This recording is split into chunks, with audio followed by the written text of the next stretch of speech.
the committee. And other members of the committee are Cormac Flynn, Susan Wittenberg, Carter Booth, Lois Wackoff, and Dr. Shirley Smith.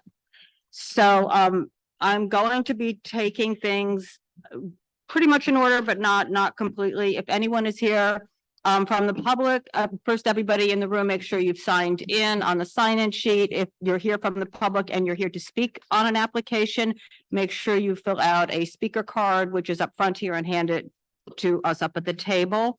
The process will be, we will call the applicants, they will come up, they will go through the application. The committee will then follow up with any questions.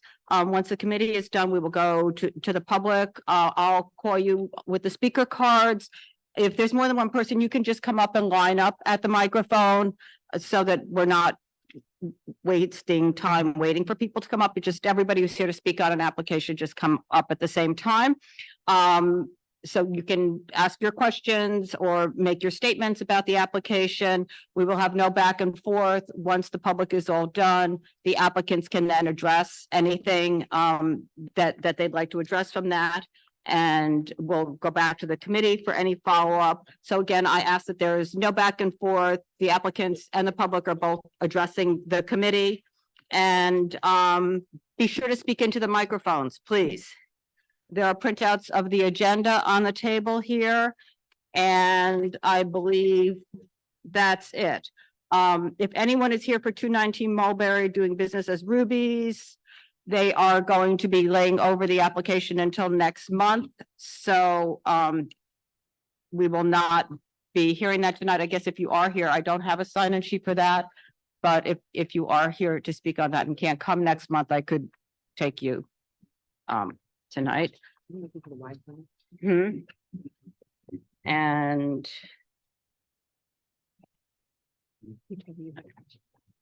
okay. All right. So let's see, the first application is Kazumi Omakase.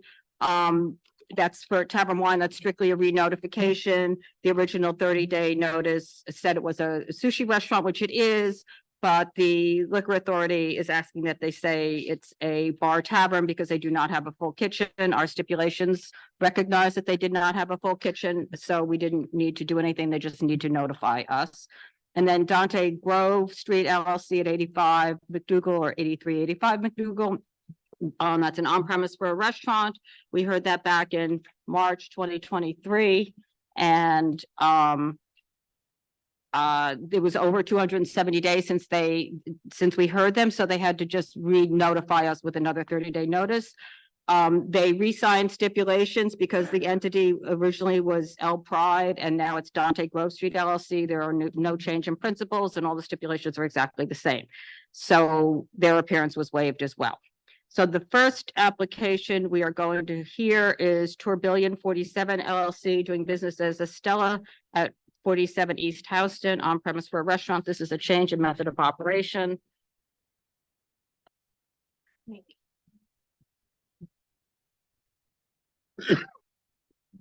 There's a ton of people here for that. Yeah.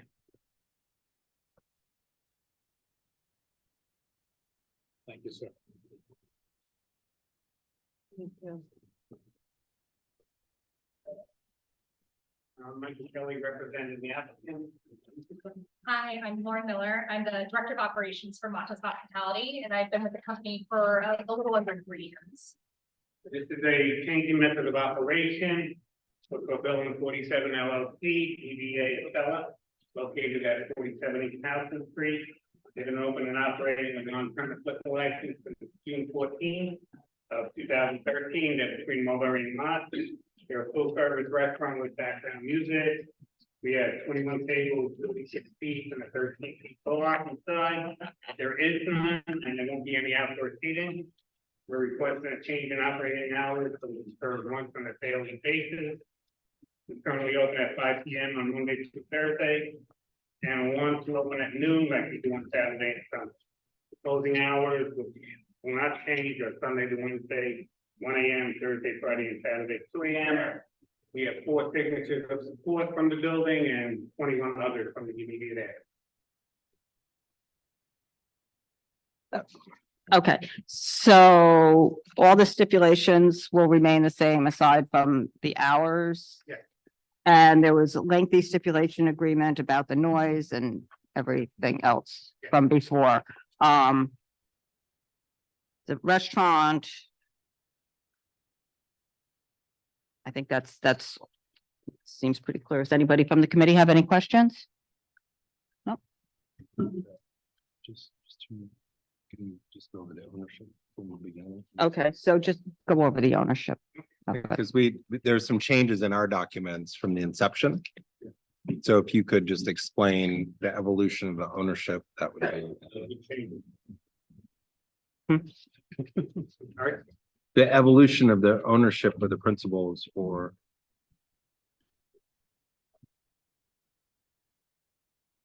Sorry, can you repeat the question?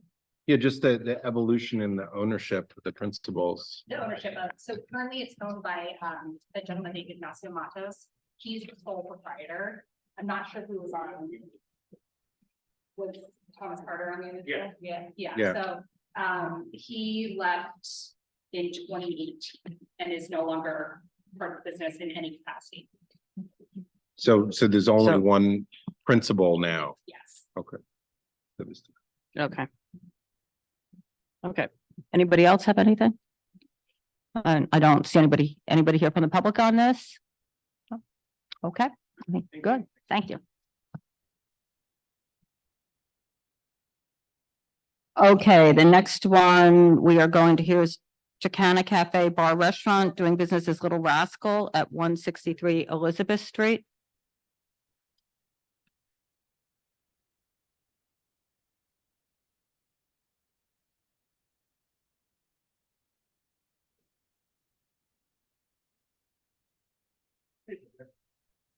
Good evening.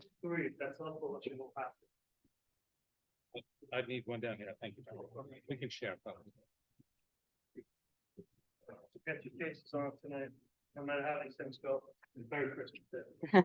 Happy I don't want to say that. Happy Hanukkah. Happy Hanukkah. Happy Hanukkah. Yeah, there we go.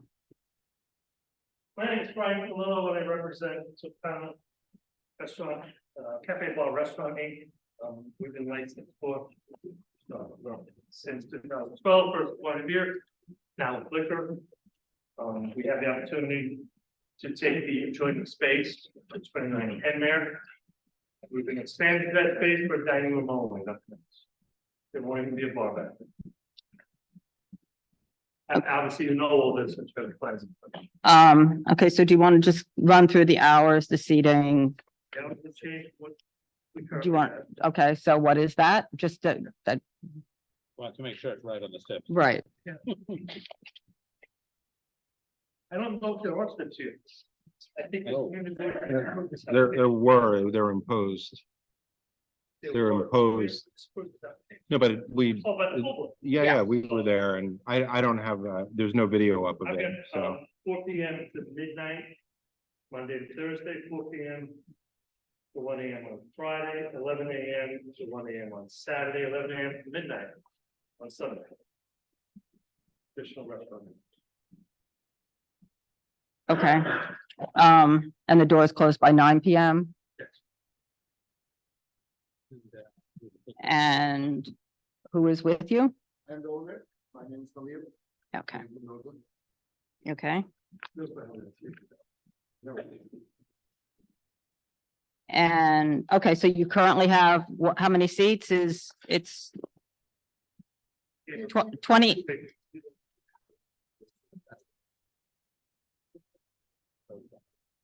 Currently, we have 8 tables and 20 seats, 8 bar stools. The proposed is 23 tables, 50 seats, same 8 bar. okay, so 58 total, and then you have outside, Yes. and where is the outside seating? I'm asking them, I have it in Sorry. front of me. Where is the outside seating?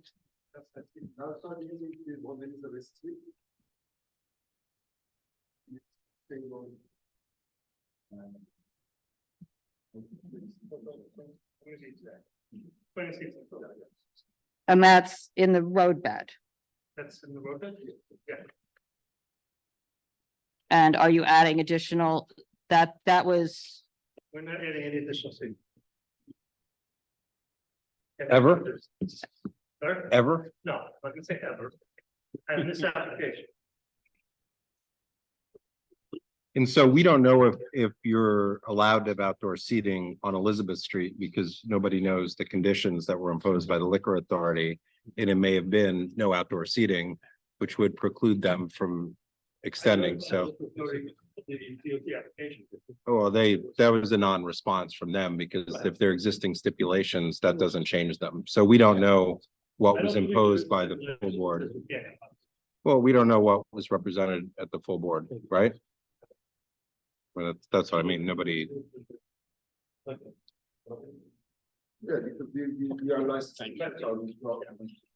yeah, but with no outdoors, with no outdoor area. We don't know that's true. No, I'm saying you don't know if it's not true either. What you're saying, with no outdoor area. Well, we know when you, well, Frank, hold on, when you applied, there was no outdoor. No, I'm saying when in 2015, and we don't know on November 3rd, 2015, what was imposed by the liquor authority. No, but like I said, we don't know what was imposed or at that meeting because nobody has it in front of them, correct? correct.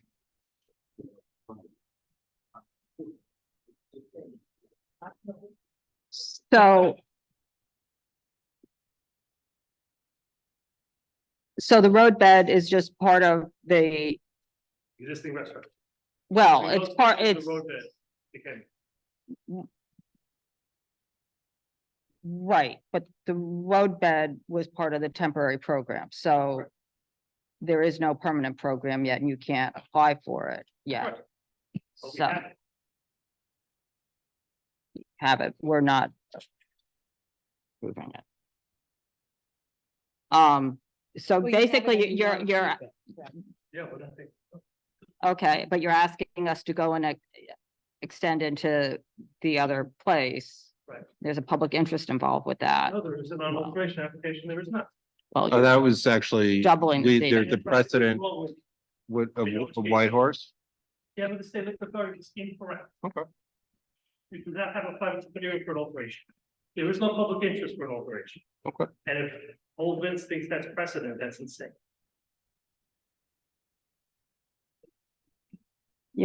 So you are gonna have outdoor seating or not? In the Currently future keeping on the the corner? outside seating that I had. Okay, but that's just under the emergency program, correct? Okay, so, but that outdoors, I mean, you'll concede that that is a noise impact on the community. In a corner location that now has however many feet of frontage. I would hold that question, and who's here to complain about the noise in that office. Well, no, but I'm just asking about the impact, but I didn't say that. it doesn't, You have a place that's perfectly operating. It's quiet as well. then. but there's gonna be an impact from the noise on the Well, corner. It's there for 3 years, Carter. Oh, it's good. Yeah, and we've gotten a lot of complaints About this place. about that entire area, About this place. about the entire area. In lieu of the fact that you had a place, I would say it's in the public interest to license this site. It doesn't work that way. The presumption is it's not in the, well, the liquor authority says the presumption is it's not in the public interest. It's an operation, it's still not the public. Oh, okay. I just want to say that I think that sort of, use the microphone, please. I think this tone is unnecessary and is really anti the community interest. I mean, there's general feeling in that part of our neighborhood area that there's excessive noise. And even if someone isn't here tonight, it doesn't deny that reality that comes up over and over. So I don't think we should fight that out now, but I think your presumption that if everything's perfect, I don't think that is really legally solid. I apologize for my tone, but I've been coming to a meeting for an awful long time. If there's a problem with the place, residents come out. You all know that, Sometimes. and I don't have it, I'm just irritated. Does anybody else from the committee have anything? Format, microphone, please. Yeah, right, on the questionnaire, the things about operable windows and French doors and things was just left blank, and I looked at the floor plans, there's a lot of windows in this space. Is anything going to be operable? Any of the windows? And I'm That's the Kenmare side. Well, on both sides really, but you know, Well, there's no windows on Elizabeth. there's one, There's a win, I think, in the front. Okay, but So that. to follow up though, are they, but the ones on Elizabeth Street do open? Yes, I'm close the front, yeah. Okay, so that's, so in right, the, no, I know that, but sometimes it's in there and, so in the part that is the new part, the side that faces Elizabeth. Even the ones that face Elizabeth don't open. Okay, oh, the one that, oh, the new, in the new Right. space. thank you. We are aware of Kenmare. We purposely didn't do the door. Well, there is a door on Kenmare, actually, so that's gonna be emergency only, okay. No.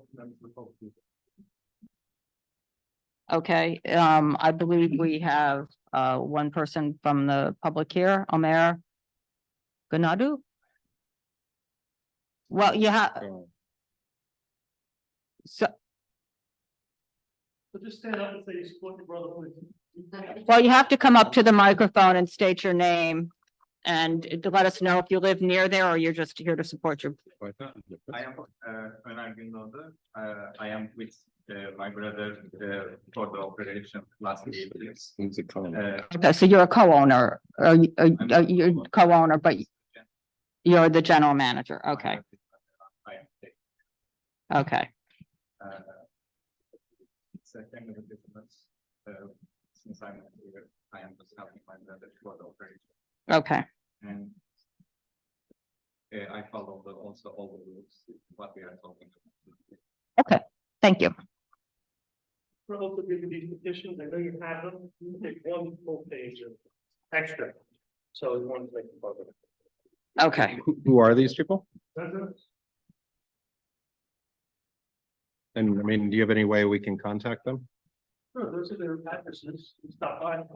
Okay, and what does this say here? It doesn't say what the alteration is. It doesn't say anything about this. I mean, this is a petition, I mean, is this? Yeah. One page. oh, I'll always see one page. You mean the part that says the alteration of Tokana into the adjoining space?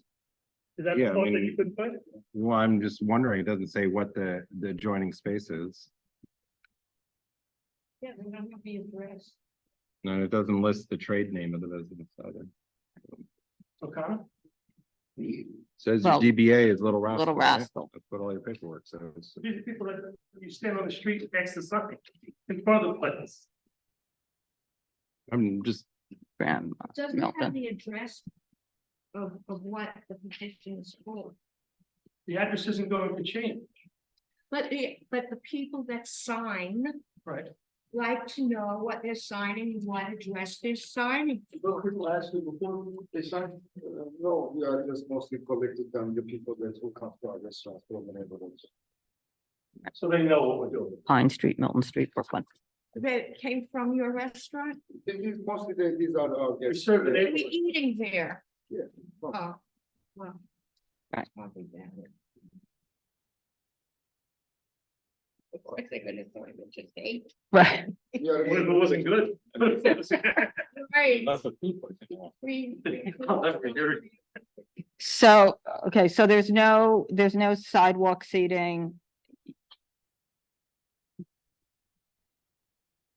What time does the outside close? Currently, No, the outside. midnight? Yeah.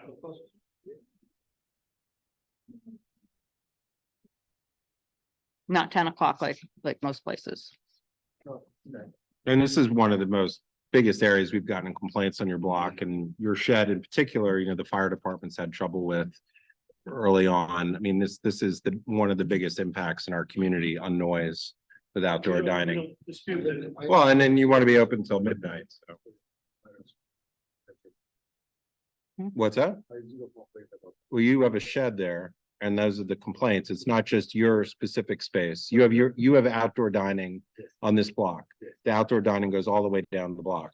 Most of those sheds have been hit, correct? By vehicles, fire trucks, garbage trucks, other things. Not mine, because I did it responsibly and I used it 6 feet around far from the limit. So not in the city and also. So you're 14 feet from the intersection, you're More than, you're more 20. than 14, okay. more than. It is supposed to be, I guess, 8 or 10, and I built 6 feet more. So it's probably 16 or something like that. Okay. And also mine is narrower, it's not 18. I built it like 17. Yeah, Okay, I just- anybody else have anything? Okay, Thanks for seeing us. thank you. Thank you. Thank you. Okay, the next application is going to be is gonna be ER Hot Pot 8th Street Inc., doing business as 6 Hot Pot at 51 East 8th Street. Is anybody here for that application? ER Hot Pot? Okay, I will call that one again. Okay, the next one is Mulberry Hospitality LLC, formerly known as entity to be formed by Sean Liu and Tang at 144 Sullivan Street. So.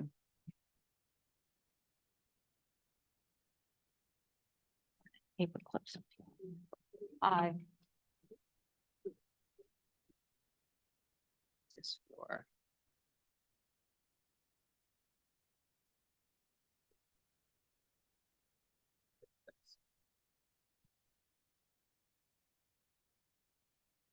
Thank you. I don't.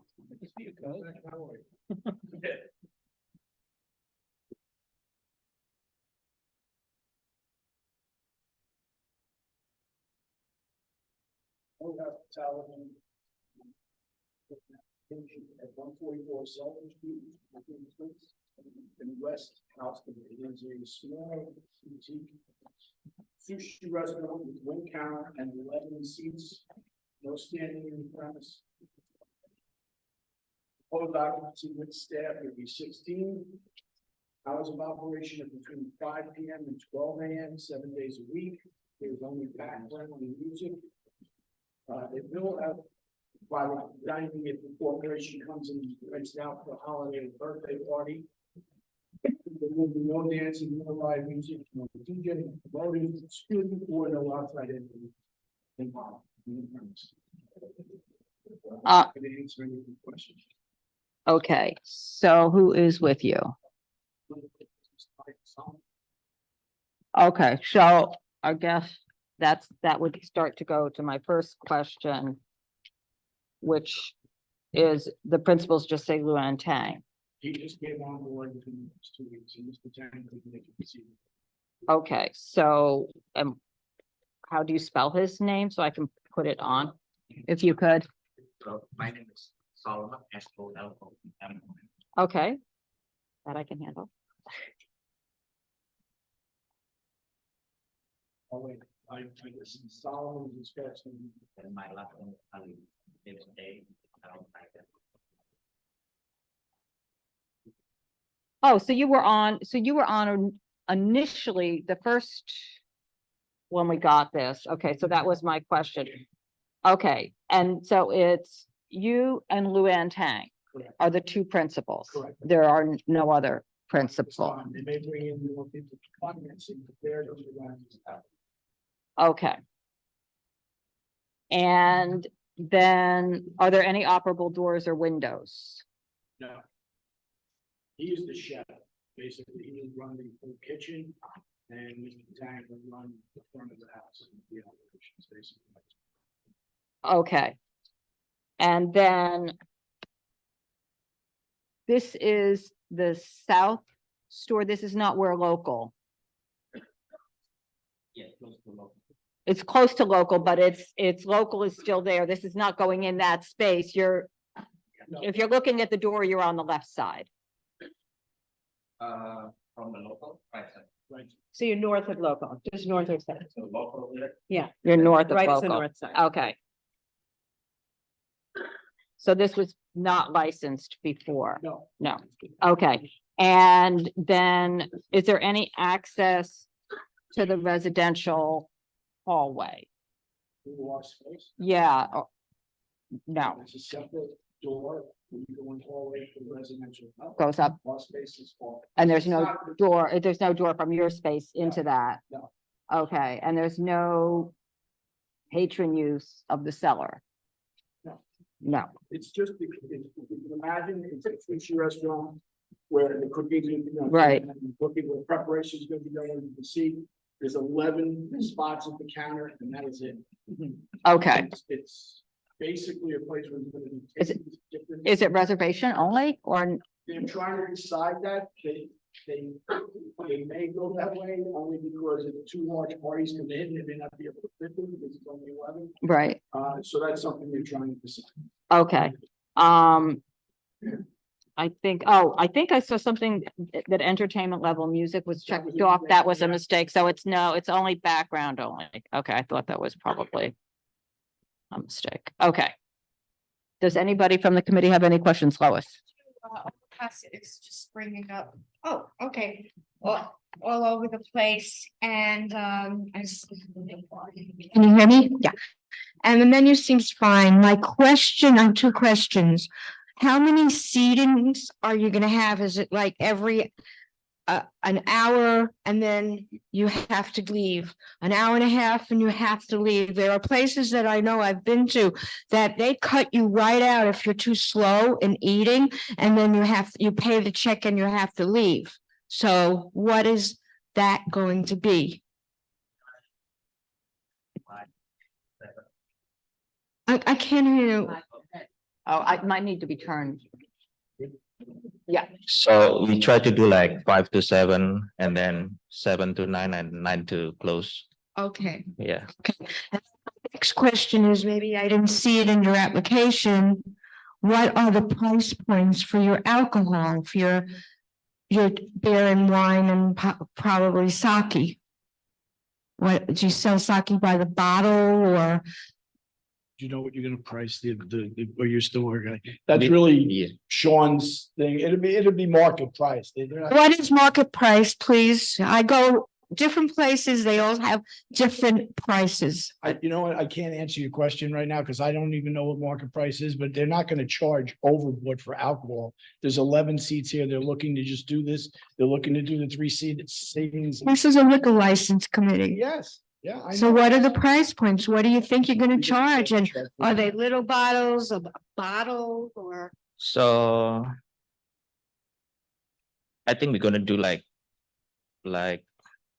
so out of it like 110. No, that's your, 110 is your Yeah, food. so I But think I'm talking about someone wants to order a beer, or they want to have sake, or they want to have a large sake or a bottle of sake. it's about $10 for the sake. For the sake, Do you have different style, different types of sake? Yes. With different price points for the Yes. sake? yes, we're gonna do like that. Example? I'm not really familiar with that because that is Sean. Sean usually. Sean Tang is my general manager. He's the chef. Sean runs the front of the house. Yeah, you're the attorney. Yes. So, So what I'm telling you is their price point for items beer to sake will be between $5 and $15. okay. And yes, they're gonna have different brands, but they haven't picked them out yet. Are they going to have large bottles of sake for sharing? Some of them could be $100 each. Do you plan on having large bottles or small bottles? Small, yeah. They're gonna have the smaller bottles. Okay, thank you, Donna. okay. Format? Yeah, Terry. Yep. Tell me about this thing about the front hatch for lower level prep. Excuse me? It says here in the interior, there's one floor, access between floors, a front hatch for lower level prep. So there is a storage area in the basement facility approved. It's a front hatchway. You can go down outside and get it and bring it in. It's not part of the license plate, so. And it won't be used for prep, like, you're not gonna have it open and be using it multiple times a day? Okay, That's just, It's a sidewalk hat. yeah. right. Yeah. I want to make sure it's not gonna be propped open. Right. Yes. And then also, left blank, and thank you for the floor plans, but my eyesight's not what it used to be. Can you just confirm to me they're not operable windows in this space? Yeah, okay, thank you. Thank you.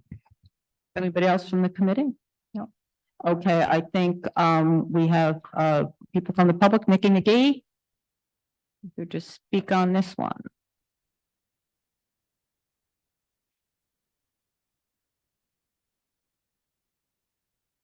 Thank you so much. I'll be really brief. Our street, Sullivan Street, is a residential street.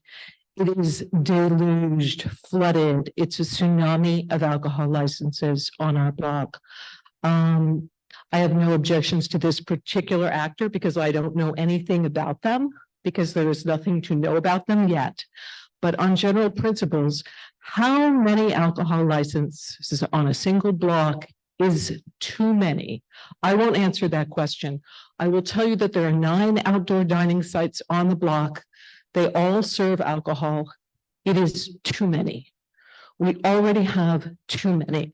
I recognize that the limitations of the SLA CB2 committee with respect to turning down something as a temporary license or a wine and beer license. I recognize that. I ask you to do anything in your power to stop the decimation of our neighborhood. People are moving out because they can't sleep. They're having heart attacks. They're dying for lack of sleep. It is not okay. Thank you. Thank you. Is there anybody else from the public here on this application? I don't. Okay, I just, in closing, I'd just like to say that we're not gonna have an outside area. okay, That's on there. We're closing by midnight, but basically our diners are finished by that 11 o'clock, which is that last setting. We're just giving the extra time for them to get out and so we can clean up.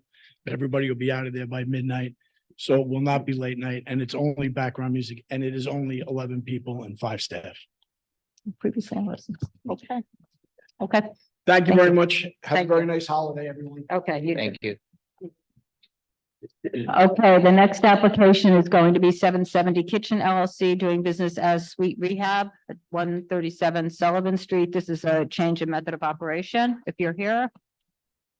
Anybody here for 770 Yeah. Kitchen? Yep.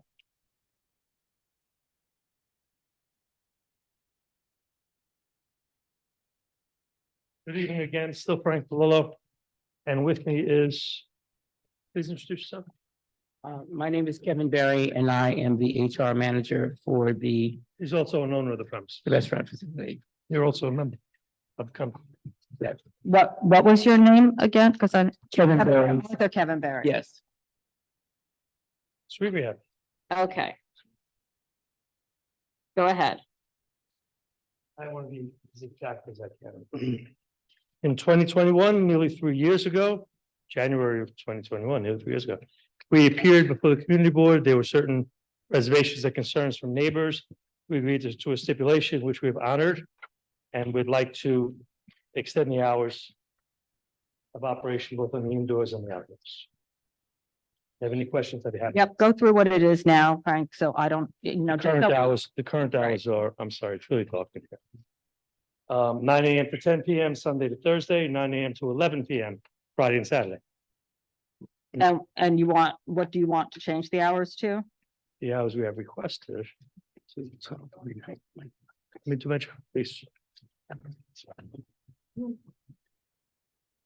Midnight, 7 days a week. Actually, 9 AM to midnight, 7 days a week. I could have let you answer. Okay, and there's 6 tables. Let's see, how many tables and seats are there? With this one? 8 tables, 16 seats. Okay. And With 6 curbside seats on Sullivan Street. 6 road bed on Sullivan. So let's start with that. The stipulations that were signed on this one said that there would be no backyard garden or any outdoor area for commercial purposes. So you have a roadbed there, and we were supposed to be notified of that use of outdoor municipal property. Where does it say we can't have roadbed in the stipulation? It says that no outside, will not operate a backyard garden or any outdoor area for commercial purposes. Will not have a sidewalk cafe now or in the future. Well, to be honest, I think that was a mistake because it was Well, always on our it's not plans. Signed, and actually, I think the applicant came in 2021 and then came again in 2022. I'm not sure what, No, did you get any clarification? didn't come again in 2022. Okay, No, represented the same, represented the same re-signed application. stipulation. Okay. Is this not the most recent stip dated January 15th, 2021? Yeah, that's it. I don't know. That's the most recent. Yeah. Yep. So how can? So it- that says no outdoor, and the municipal, I mean, that was signed.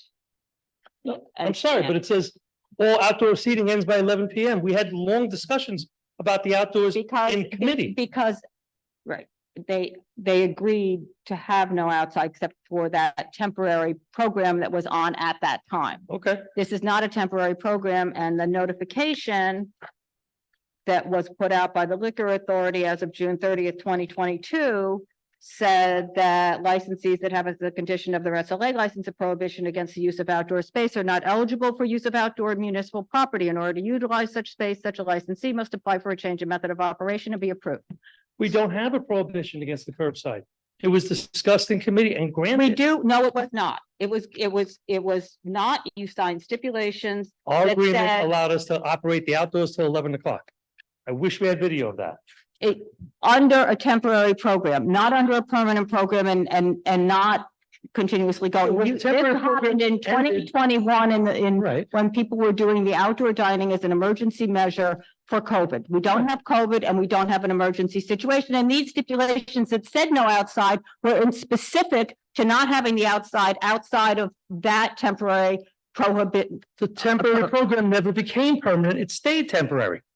And it no longer exists. Correct. So there is no outside seating. That's And not the you- case. The liquor authority. I don't care what- And I don't, look, if you want a liquor license, you are actually going to care what the liquor authority said. And what the liquor authority said was if you had a stipulation against the outdoor seating, which you signed and you did, have that. Have that. If you wanted to extend this, when the order was extended in 2022 to go further until, according to this, 3 more years until July 2025, you needed to file for a change of method of operation, which you have not done. And That's there is not- one included with That's this. not the That is case. exactly what that That's says not the here. case. When we came to committee, the outdoor was presented. It was part of The the outdoor, application. no, it was not, because the Yes, it was. stipulations that were signed was presented as a temporary situation.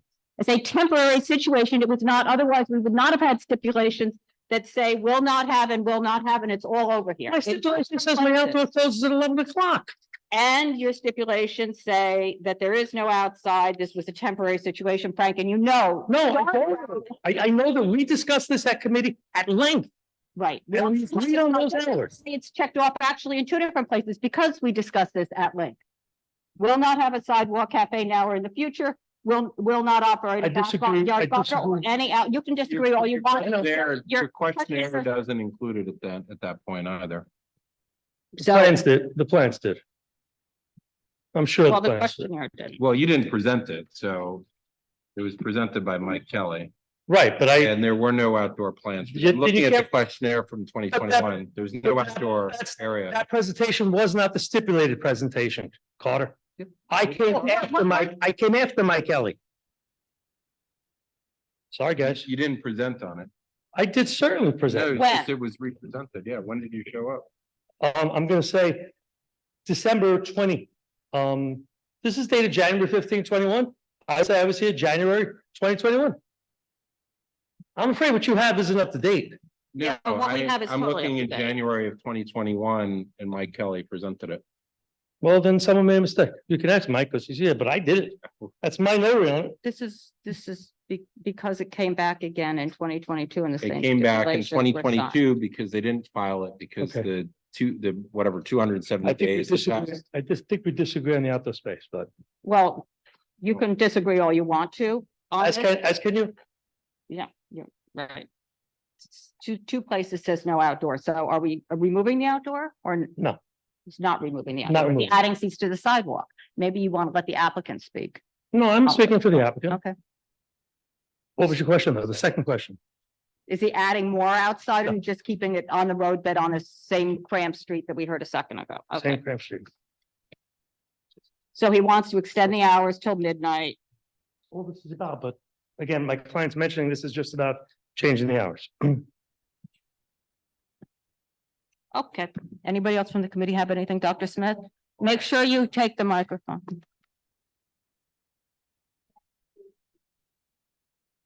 Can you hear me? On the application, you said you would allow music inside. Can you talk about what kind of music you're gonna have? It's just recorded music, Background? just background music. Cormac? Yeah, so regarding the hours. What's changed? I mean, obviously the hours set based on an understanding of the community context and what made sense for the community. What's changed in the community since then? That would, why things are different now.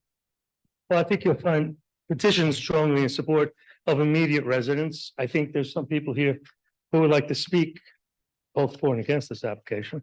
And I also think that these hours were not the hours we wanted. We stipulated to them because, we wanted to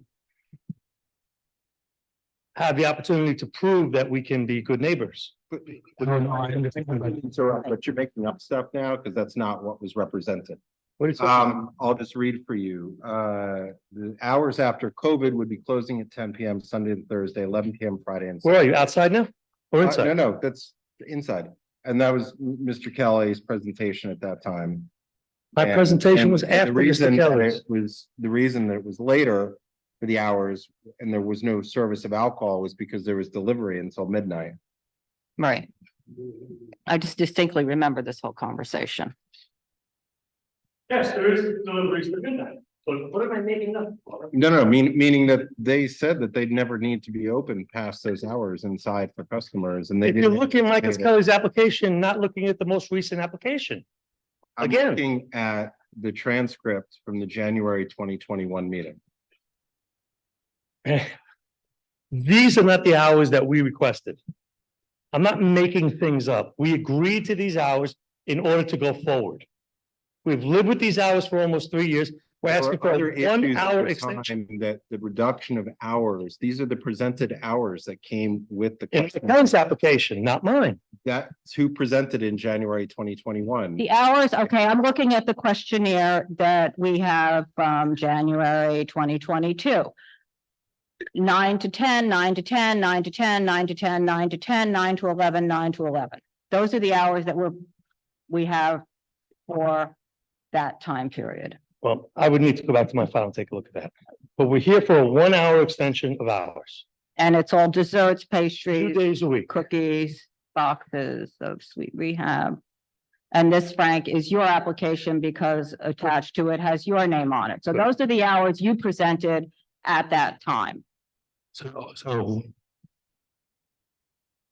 I mean, there's whatever hours, I understand that if what you're saying is that you're saying that these are not the hours that the applicant wanted at the time, but these were the hours that based on our research or discussion or looking at the community context, we thought were appropriate for the community context. So I'm asking what has changed in the context of the situation that would suggest that we should now revise that. It's hard to answer the question because I don't think we're coming from the same starting point. Notwithstanding, these are the hours that we feel that we can comfortably serve the public with. Has our business grown? Absolutely. Would this help us tremendously? Absolutely. And that's the answer. Anybody else from the committee? I'm also just, if you could tell us where all these other owners came from, because these weren't originally presented to us, all the other Those are, principals. many of those owners are less than 10%. And therefore they were not presented to you and they were not presented Well, even. There's a lot of them. I don't know what that total number adds up to Sorry? outside of. I understand. I mean, those are minority investors. less than 10%. So who are the main investors and what percentage do David they own? Sakine is the majority investor. And what does that mean? Majority, what percentage? I don't know off the top of my head, I'm sorry. It's over 50%, but I can't say. I mean, he was presented as the sole owner when this was originally presented to us. So, Okay, Okay, I mean, I can't. I'm just- You're looking at something I'm- I can't say so. okay. We have a number of people here from the public, so let me go on that. I'll just start calling. Why don't you all come up over to the microphone? And so I have, Wendy Noda, Mickey McGee, Claire Oster, Paige Gladstein, Sydney Donaldson, Enrico Silva. If I may,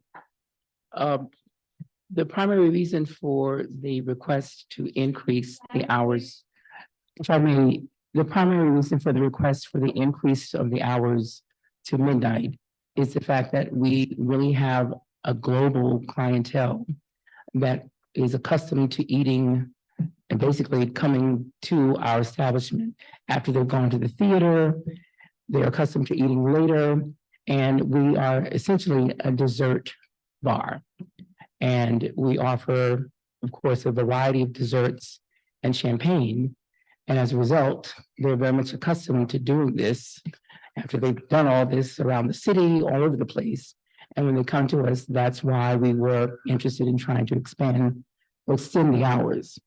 So I dare say that this is not a sort of a beer, drinking SantaCon crowd, if I may. And so, that was the reason for the request. So just for clarity, you're running a worldwide destination location on Sullivan Street? That's not what it said. That's what I heard. How would it say? A global clientele. Well, I mean, in terms of just all the different kinds of people who come to New York from all over the world anyway, as a matter of course. That's what I mean. Is that an issue?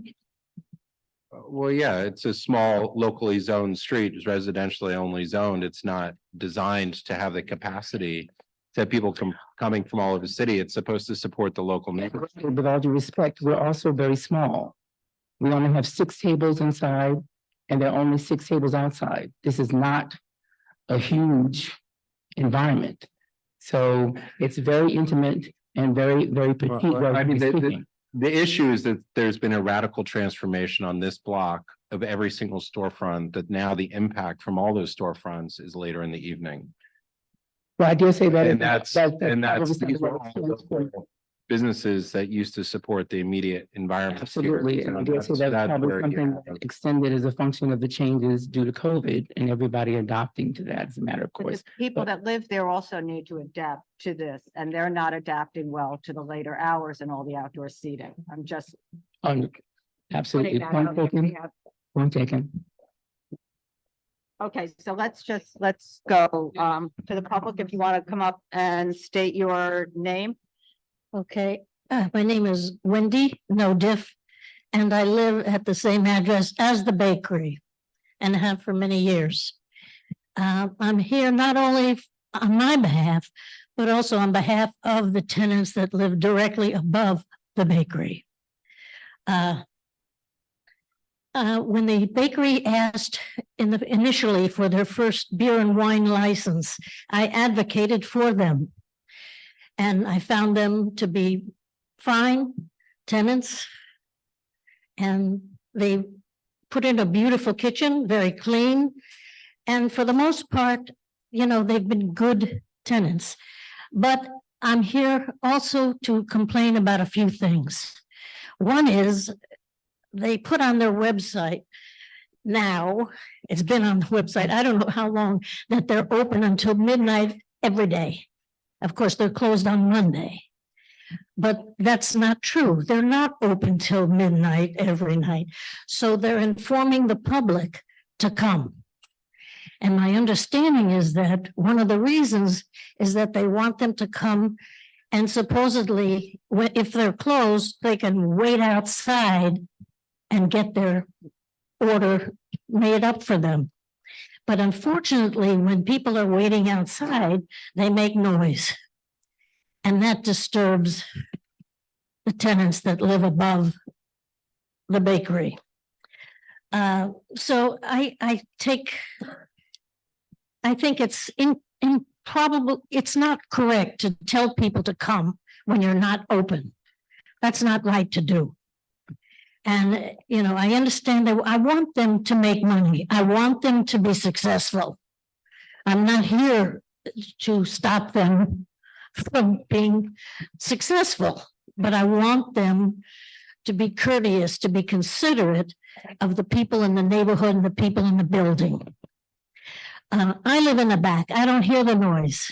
So I'm here really also as an advocate for the two women that live directly above that have been having problems for a long time with the music, with the bass. They can't go to sleep until the music stops. They literally cannot go to sleep until the music stops, because sound is, if you've ever had a problem with someone above you or below you, you know that music can be impossibly difficult to deal with. And that's all day. They both work at home. So they're there all day in a small space that they spend thousands and thousands of dollars on rent on. And it's just wrong, you know, that these women can't sleep. You know, it's not right. The other thing that I have a problem with is that, you know, they have good workers, but they do change. And even if they tell one worker or two workers or five workers how to turn the music down, if a new person comes on board, they don't know. And they also have that, as you know, I've been here a few times, complaining about the problem with the outside stairway down through, there's a break bar door. And they have their dry storage off that pathway outside, behind that break bar door. Now, they've been broken into. They had to fix their door. They've been broken into, both from their inside door and that door down to this pathway. The thing is about that particular pathway is that if anybody gets down there, they have access to all the backs of like 4 Prince Street buildings and our building, and they can break in. And the police came in years ago, and because they were trying to find out what's going on in this neighborhood with all these break-ins. And they came into my building and they said, bingo. They said bingo because it's that outside staircase down where they have access to all the backs of all this, you know, the fire escapes of all these buildings and our building. And we had break-ins off that pathway. And the thing is this, is like, it's too bad they can't build a staircase down to their dry storage, because they use that pathway to get to their dry storage off the pathway. But they don't have a stairway. So when they go down to get supplies, a lot of times they don't have an extra arm to shut the door. So many times they leave it open. So, and this presents a danger, it's a risk. But if they're open later at night, my problem is that right now, their stipulations with their current license, they are supposed to close at 10. You know, Sunday through Thursday, right. And then 11 o'clock Friday and Saturday. Right. Now, if it's open later and they're running up and down, there also is a problem with noise, with danger for people wandering around in the back of the building from this open staircase. I feel sorry that they have to deal with that. I wish they had a staircase down from inside their bakery, but they don't. So wait 1 second. Go ahead, Cormac. Yes, ma'am. How often do they access this dry storage in the course of the day? Okay. Oh, So it's ongoing. It's ongoing. It's a sidewalk hatch, correct? Sidewalk hatch? Or it's in the back? No, it's right off the sidewalk down outside Right. staircase through a break bar and Okay. yeah, outside. Right. And I just wanted to say that since they're not abiding by their current license, they're not abiding by it. They're supposed to be closed at 10 and 11. Now they're advertising that they're open till midnight. So if they're not abiding by these stipulations and they want to be open midnight, 7 days a week, what does that mean? Does that mean that they're going to linger until 1 if they're having a drink? Does it mean that people are going to be gathering outside to pick up stuff at midnight? Yeah. You know, how are people going to live? Got it. Taylor and Ellie, who live above they wrote a text because they had to be at work tonight. They had work obligations. Did they send it to the community board office? No, but I can hand you, if you'd like, I can give you a copy. Yes. If you'd like. Yes. And they explain that they are totally opposed to these extended hours and they can't go to sleep until the music stops. And that's, so I'll just give you the letter. Great. Thank you very much.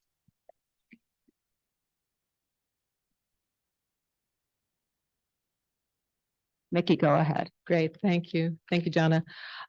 State your name. My name is Mickey McGee and I live on Sullivan Street and I'm part of a neighborhood group called South Village Neighbors.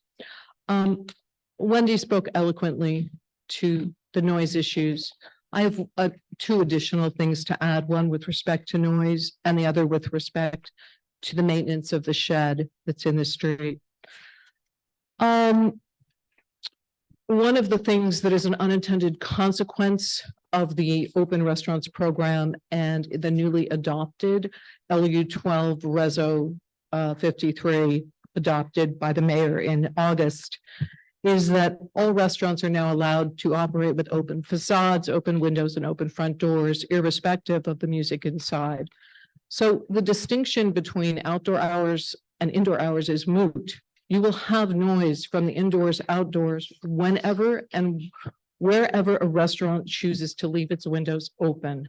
So it's a moot distinction, notwithstanding the fact that they're already operating outside their stipulated hours. So I wanted to mention that. And then I wanted to just speak about their shed. I sent 2 members of the committee and CB2 an email tonight with some photographs of the shed that I took in the summer on August 9th. And what they show is a gap at the bottom of the shed for the rats to go in and out, standing water in the curb because there's no way for rainwater to move down to drain, and also garbage piled up. And I just want to put in the record what the New York City rodent mitigation director, also known as the Rat Czar, said at a meeting in July that was hosted by Councilmember Botcher. She called these sheds, particularly ones like this, the perfect condition for rats. We have harborage conditions, she said, locations for rats to live, and rats prefer anywhere that is undisturbed. So when we are thinking about the current structures and the platforms that exist that aren't lifted or disturbed, that is ideal rat harborage or living conditions for rats, coupled with a nearby food source from potential crumbs falling down and also waste sitting next to the shed. We see a huge uptick in New York City's rat population. So if this is what our neighbors at Sweet Rehab are doing to our neighborhood, and it is apparent, and I've sent you the photographs, they're all there. You can see the garbage piled up against the side of the shed. You can see the space for the rats. You can see the water, so they have a little place to splash around and have a nice time. I like my street to be primarily for humans and their intentional pets. Not for rats. No offense to the rat population, but they're doing very well without me. Finally, I just want to say a shout out to Wendy. Very courageously, Wendy is the person who allowed this place to have a license. At the meeting where this was heard, basically, most of our neighborhood was against it. And Wendy lived most proximately, and she was there, and she said wonderful things about this operator. And look what we got. So 3 cheers for Wendy for having been generous during the middle of COVID and making that possible for this operator. But now we have this. So anything we can do to undo the damage of the generosity of spirit of the residents of this neighborhood, because we've been incredibly generous and we have had it up to here. Thank you very much. Question, well, 1 second. What is your name again? What is your name again? My name is Mickey McGee. I just received this. Did you write this? No, that was Wendy gave us that from the tenants that Oh. live We have upstairs. the tenant well, we have a residential organization. My question. Okay, great. Thank you. Okay, next. Hi, I'm Claire Oster. You can, yeah, or just, I did. On like the issue of them extending their hours, I have no issue. I live in the building on the 1st floor. And sometimes if Can anything. you just tell the mic because we, thanks, sorry. A little tall. I have no issue with them extending their hours, and I've never had a problem with them having people out late at night and the noise. None of the clientele has ever been an issue. And yeah. You live, Oh, I live in 135 Sullivan, and I live on the ground floor too. so you live on the ground floor? Yeah. Yeah. Yeah. Okay, great. What is your name? Claire Oster. And your windows are in front? No, they're in the back. Yeah. And the back. Well, maybe that's. Yeah. the noise. Yeah, but also like we share a wall on the ground floor. So. I meant street noise, which is what people. Oh, yeah. Thank you. Okay, thank you. Next. Hello, my name is Thomas Egan. I live on Sullivan Street. I'm here to support the extended hours for Sweet Rehab.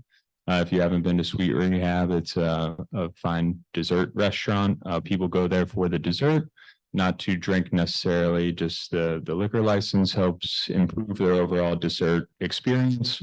The crowd that goes there is respectful and usually reserved.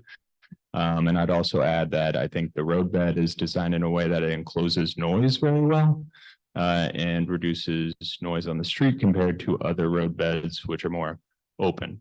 Again, I support the extended hours. Thank you very much. Thank you. Hi, my name is Ellen Notestein. I live on Sullivan Street. What's your number? 149. So right next door. I plan to live here another 1.5 years, just re-sign my lease. I'm supportive of the extension of the hours.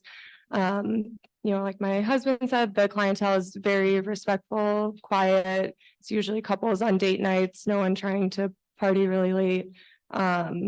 Every time I walk by all the time, coming home late from work, there's never, noise outside or a long line of people. It's, really quiet and everyone's really respectful. So I think they're a great addition to the street and I'm supportive of them extending the hours. May I ask? Mike, Do you? use the live at microphone. front or Yes. the back? You need to use the microphone. Good boy. That's heard Do you live, where do your windows face? The street. The street. And what floor are you on? We're on the 6th floor.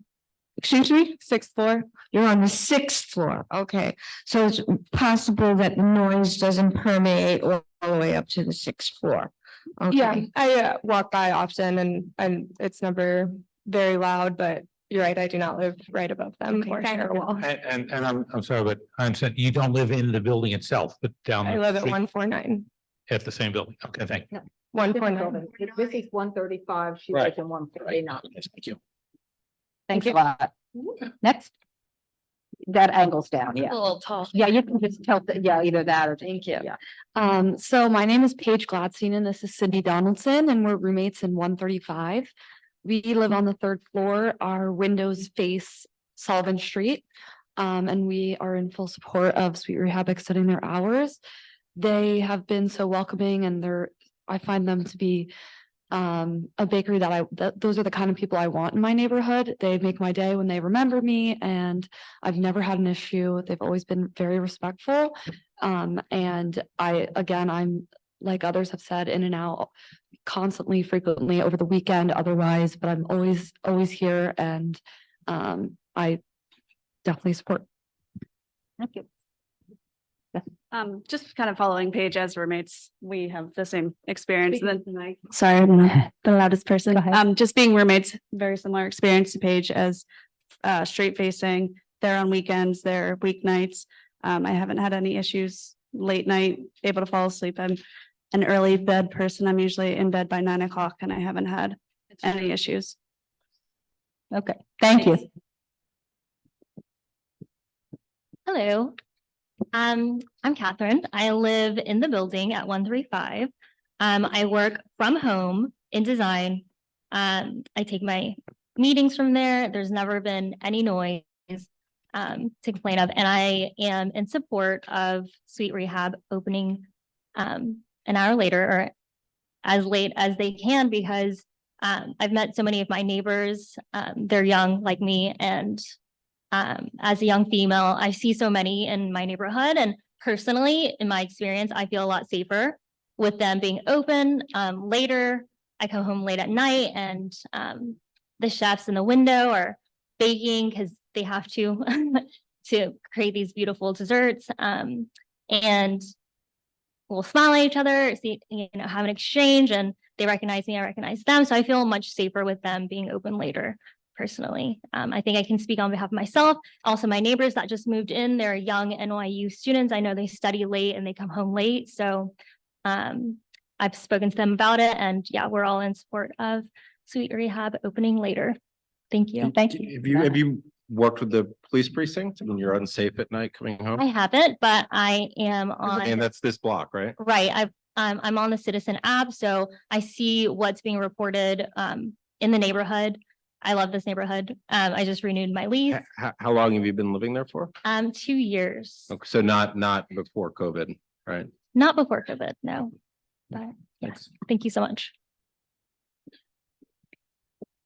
Hi, my name is Enrico Silva. I live at 135 Sullivan Street, same building as the business, and I am in full support of them extending their hours. Yeah, honestly, it's a wonderful business. I work from home as well, so I spend a vast majority of my day, every single day, in the neighborhood, on the streets, walking around, coming in and out of the building, and the noise, from my personal experience, is always low.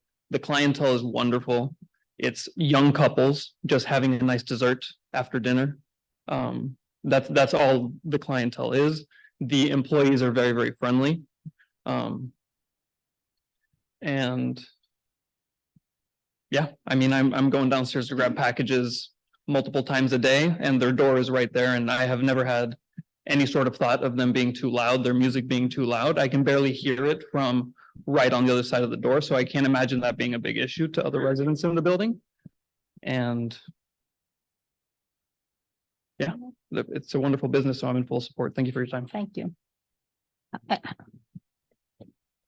Hi, my name is John. I actually have been working there since they opened. I am currently the floor manager of Sweet Rehab. And I just wanted to speak up on the issues that Wendy has been having with maybe the noise complaints and all these other Okay, so issues. why don't, so if you're speaking on behalf of the applicant?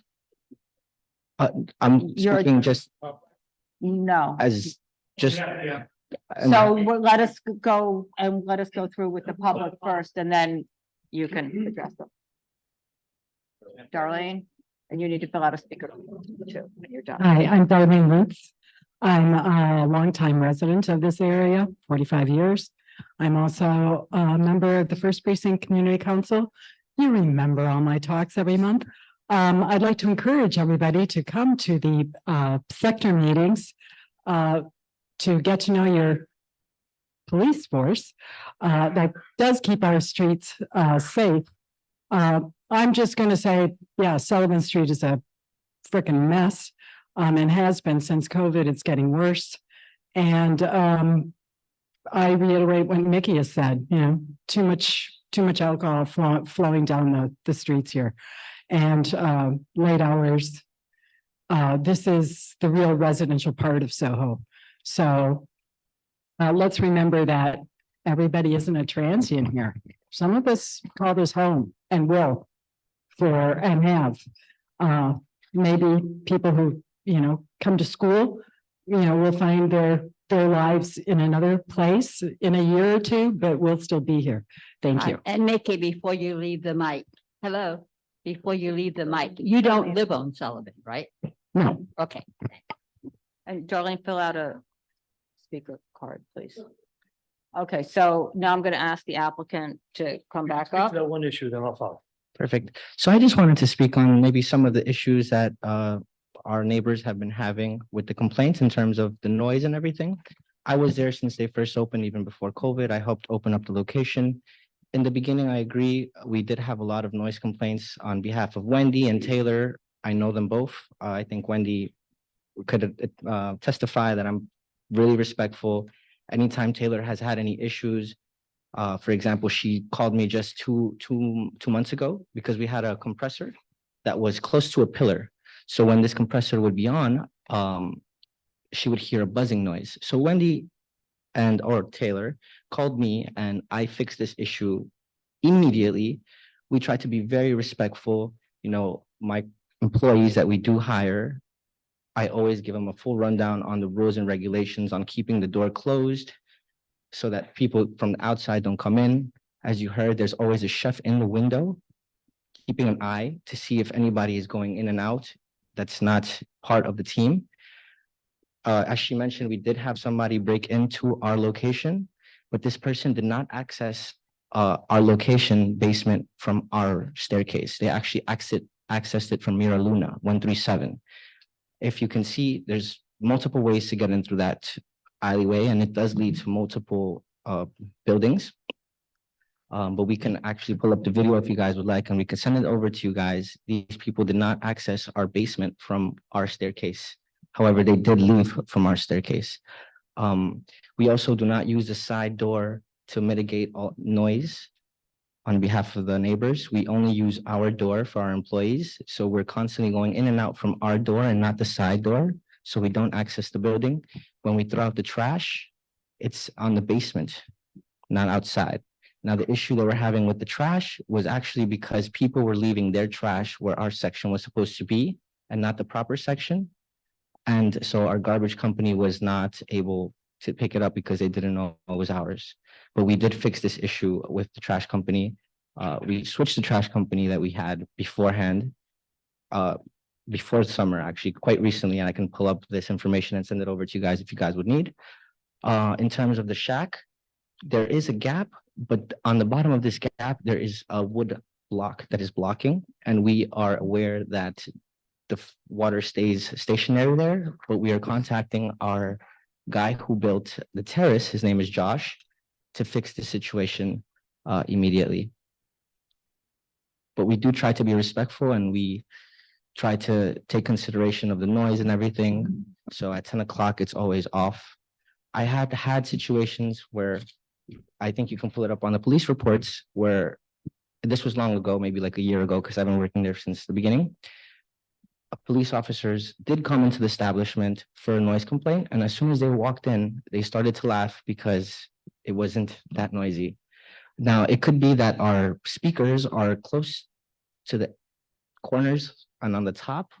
That's probably why they hear this noise, but we can fix this situation. For example, Taylor, who lives right above us, gave us a noise complaint and she hasn't complained since. I'm not sure why, but we turned off that certain speaker that was giving us that issue with her. So it's currently not even on. We only have one speaker that's close to the kitchen and one that's close to the bathroom in the back area of the restaurant. But if there's any other issues, we can definitely accommodate and try to fix them with the neighbors in regards to these issues. We're more than open to fix any issues. Is the ceiling soundproofed? Pardon? Was there soundproofing put into the ceiling when you? Not soundproofing, but we did, as I mentioned, turn off the speakers that were causing that issue. Okay. Anybody from the committee have any? Oh, John, go ahead. I don't. Yeah. So, what are your hours that you work there? I'm here from 2 to midnight. And one of the people were speaking about when there's a new person, they turn up the volume. And Can you talk about who controls the volume? It's me. None of the employees are able to touch the speakers nor the iPad that controls the music. So I'm not too sure what, she may have been speaking about people leaving the door open, but that's usually because they're either taking out the trash or doing other things in the basement. But nobody other than the managers, which is me and another guy named Maxence, have access to that music. So that's why I say we try to be very respectful and try to respect our neighbor Taylor and every other person that lives in the building as well. So, okay, going back, you say you and the other person can control it. Is it under a key? Or how is it that only the two of you can get to it? We're always in the front of house, and it's literally in the front of house in front of the iPad, which only me and Maxence are able to be in front of. And if anybody was to go and touch this, we would see and we would call them out on it immediately. And there's never, the person who cleans up in the night does not have any music on ever. There's only one person that does the cleanup and it's always in silence. That was my next question. So now the other question, again, where are your speakers? So there's one that we turned off that's in the front of the establishment. So if this was to be the entrance right here, there's one in the corner. That's the one we turned off. That was face the speaker is facing inwards. This is the one that was causing the issues back in the day. Okay. As I said, I was there from the beginning. So in the beginning, I do agree Wendy and Taylor had many issues with the noise, but we really tried to take them into consideration. And on our system, we have the ability to turn them off. So that one was turned off. And then the other two speakers, because there's only three, would be the other end in the back by the bathroom. And then on the opposite end on the other side as well. Okay, thank you. Of course, thank you guys.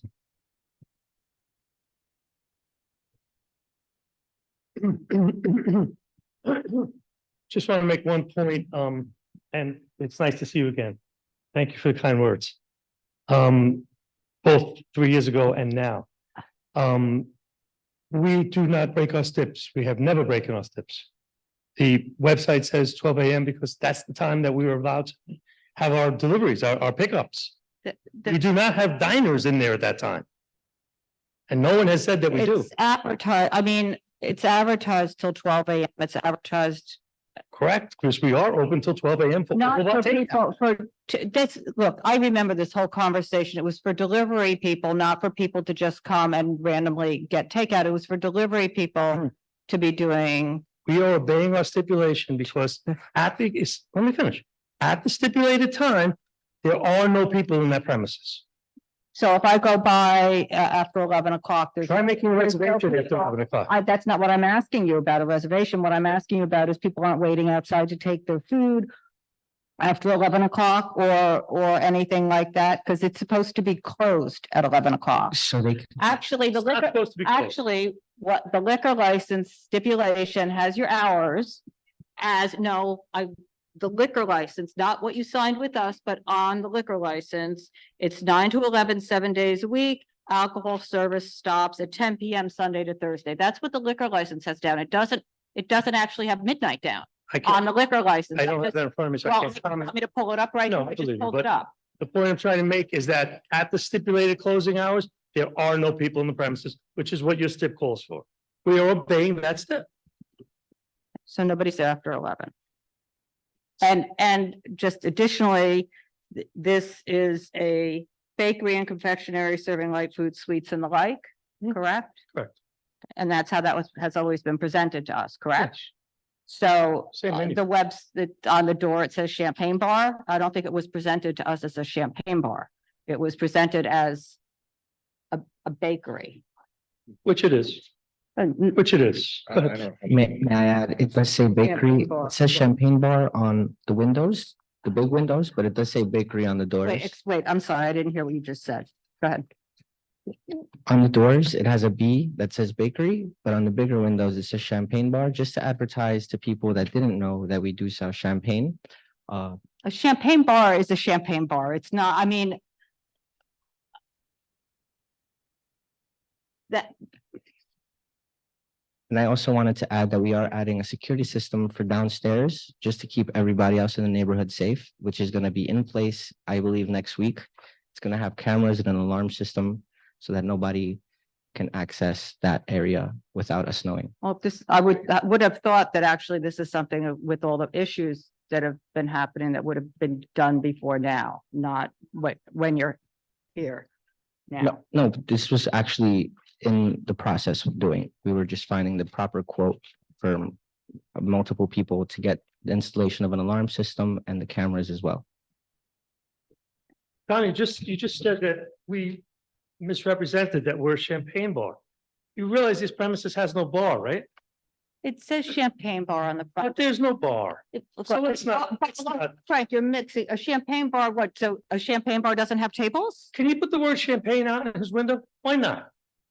There's no bar. I'm not saying he can't, Frank. I'm just saying that this is a, look, we have a lot of restaurants and everything that serve champagne and wine that don't come and say they're basically a little dessert place, but then put on their door that they're a champagne bar. And we have a number of applicants that come to us that actually do call themselves champagne bars and put that on, and that is their method of operation. It's a little. It's disingenuous to point out that we are a champagne bar when we don't have a bar. You have it in the window. We're not disingenuous. We're reading your sign. And it's so much nicer than. It is. Right. It is. Okay. It's. Does anybody else on the committee have any additional questions? Yeah. Anybody? Yeah, okay, Merry Christmas, Happy Hanukkah. same to you. You're quite welcome. Okay. Next application, I'm going to try one more time for ER Hot Pot. Doing business as 6 Hot Pot. Anybody here on that? Nope. Okay. The next one is going to be Mountain 6002 LLC, doing business as, I'm gonna need help with this. Who you, how do you say? Huh? Who you? Yeah. Okay.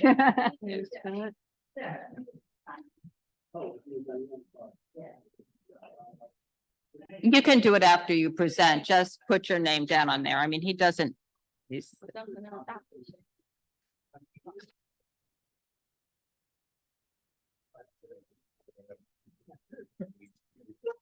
I'll just take one in case.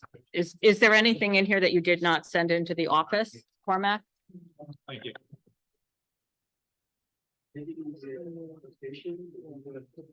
Okay.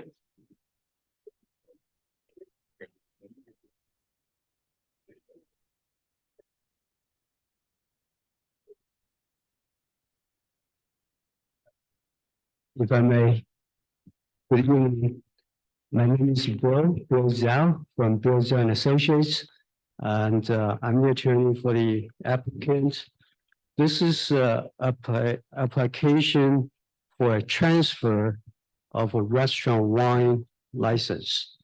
The existing restaurant wine license belong to an existing restaurant by the name of Miyabi Japanese Restaurant.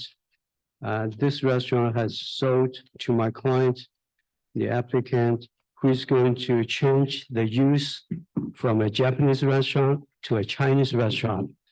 Along with me is the assistant manager, Catherine G.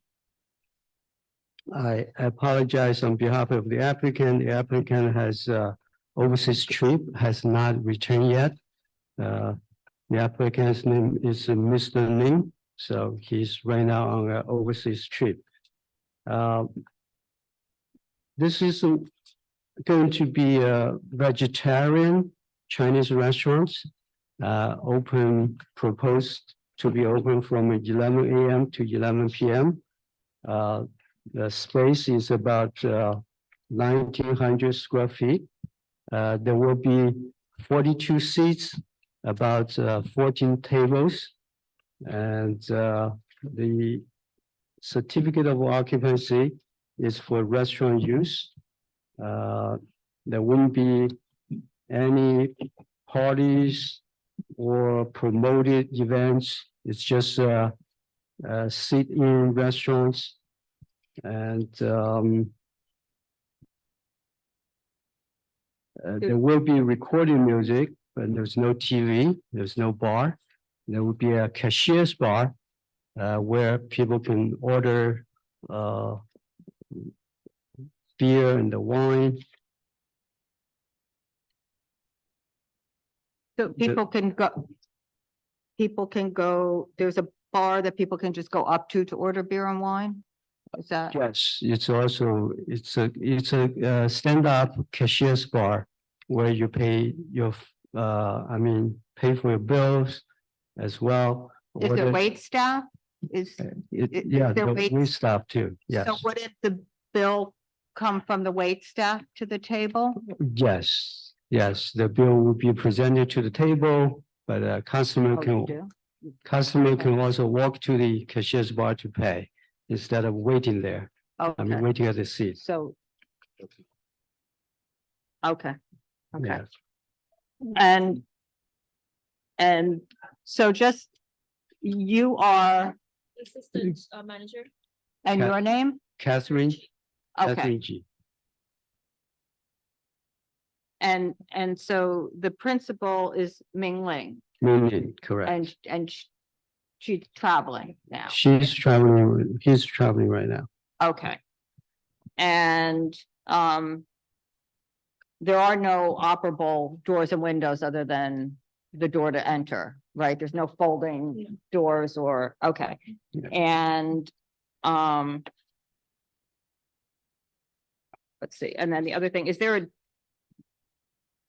door to a, I can't say, is there a door to a common hallway or?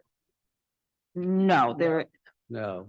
because down at the end, across from the bar, it looks like there's a little door into that shaded area. I was just wondering, is that kept? This, Mhm.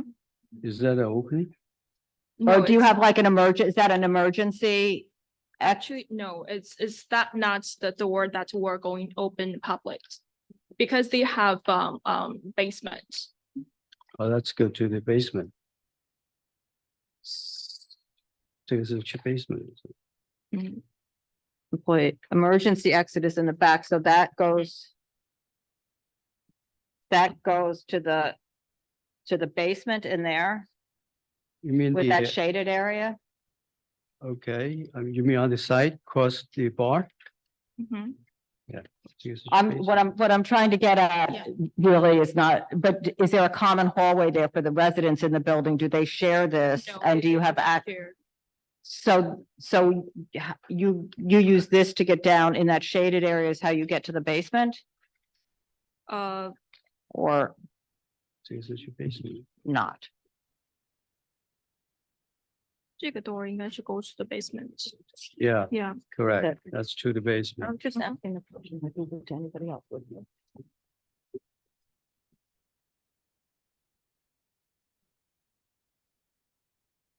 Anybody from the committee have any questions?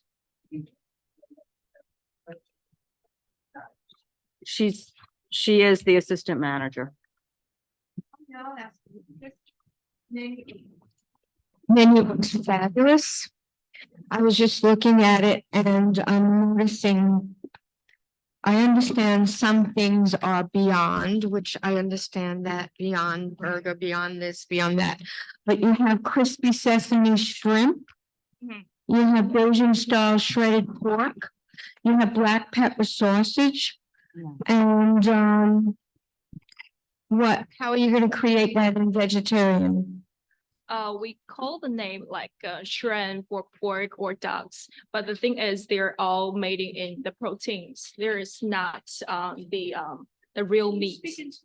Yeah, I'm sorry. Yeah, so the name is named as shrimp or the pork, but the materials, which is the proteins, we order from the vegetarian suppliers, and we're not using any of the meat. Everything is a vegetarian. Yeah. Anybody else have anything? Great. Okay, great. Thank you very much. Thank you. Right. Thank you. Okay, the next application is Union Square Rice LLC doing business as Glazed Teriyaki, 110 University.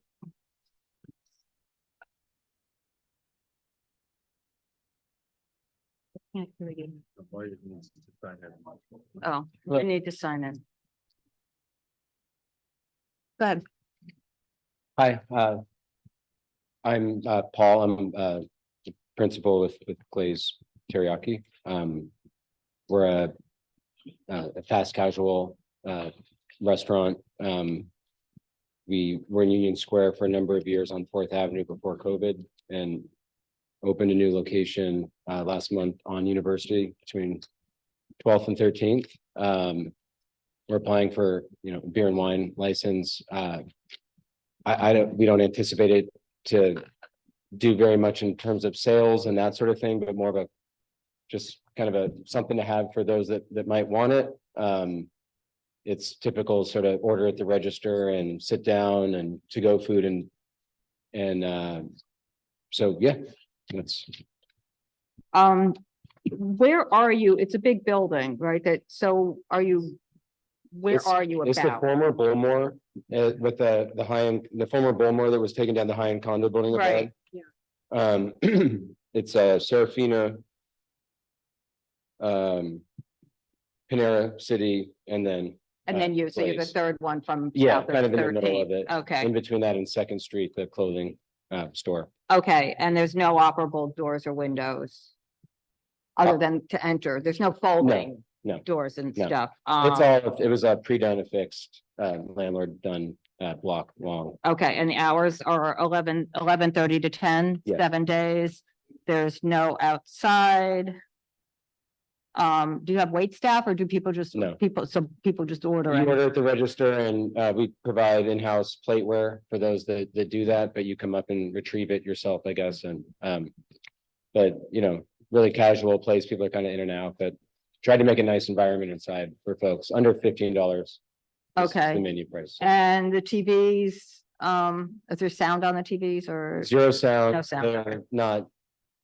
4 TVs are clumped together for our the digital menu board. Menus, that okay. We've never really done before. It's, first thing we tried it, and then there's an informational screen that's on a loop that we update, showing with our food and miscellaneous stuff we want to communicate.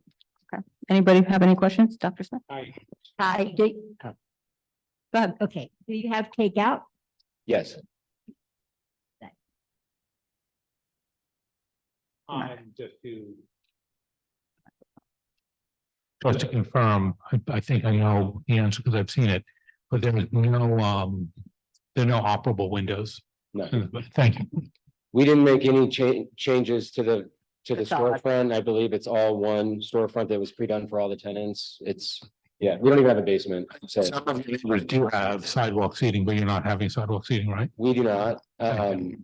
We just opened, we've discussed the potential of it, but going into winter, we said, hey, let's just open and then see how we feel next spring and maybe explore it or not. So you'll come back to us if you want to have those. For our business, which we've been operating for 13 years now in different locations. We've never done sidewalk Okay. seating. It's not something I'm a huge advocate of, but it's something we might do. But again, it's not something I anticipate people like, out drinking like at Serafina, Right. more of a formal thing. Right. Go ahead. How are you serving the alcohol? We anticipate serving in individual beer cans. Maybe a bottle or two, but likely it's gonna be a can driven thing. And then primarily beer and then a small, less than a handful of on the wine. I don't think wine is really conducive, but we might experiment with some small canned wine or sake. But the primary thing is to be able to offer some, alcohol that's complementary to the brand and try to encourage more of a dine-in. The idea is we're applying for the beer and wine for more of a complement to. Oh, to complement. We don't anticipate it to move our needle financially. I wish it would, but I don't think it will. This is they want it, but it's more just something we want to encourage a dining situation for the neighborhood and Checking for IDs. at the register. I've been a license holder in different capacities over the years and a longtime resident in the Union Square area. I'm in Chelsea now, but so want to be a good part of the community. Thanks. Thank you. Everything will be served in cans, or so it won't be poured into glasses. No. Okay. We try to be very, no, we're not, Okay, great. I think that does it. I don't have anybody here from the public on this. Okay, thank you very much. Thank you. Thank you. Okay, the next application is going to be iCook Bowery doing business as Salmon Wago at 9092 Bowery.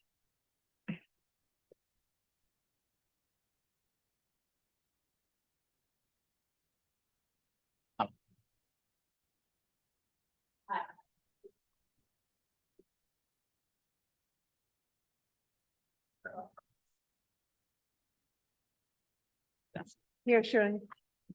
Take one of ours.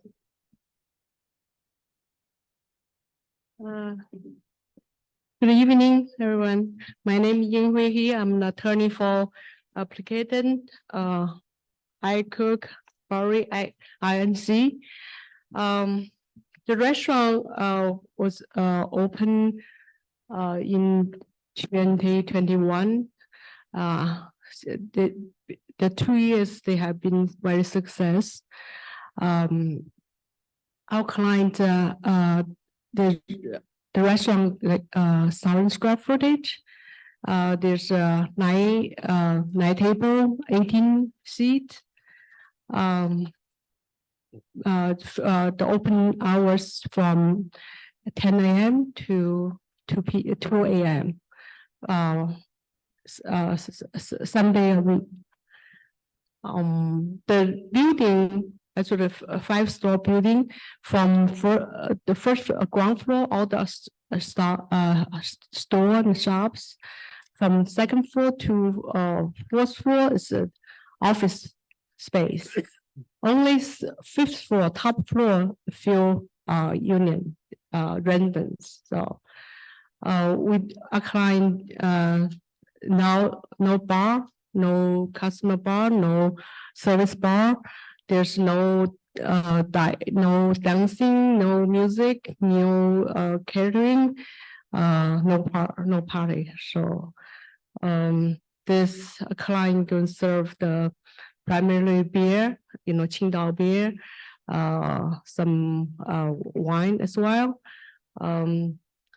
They will be great for the community.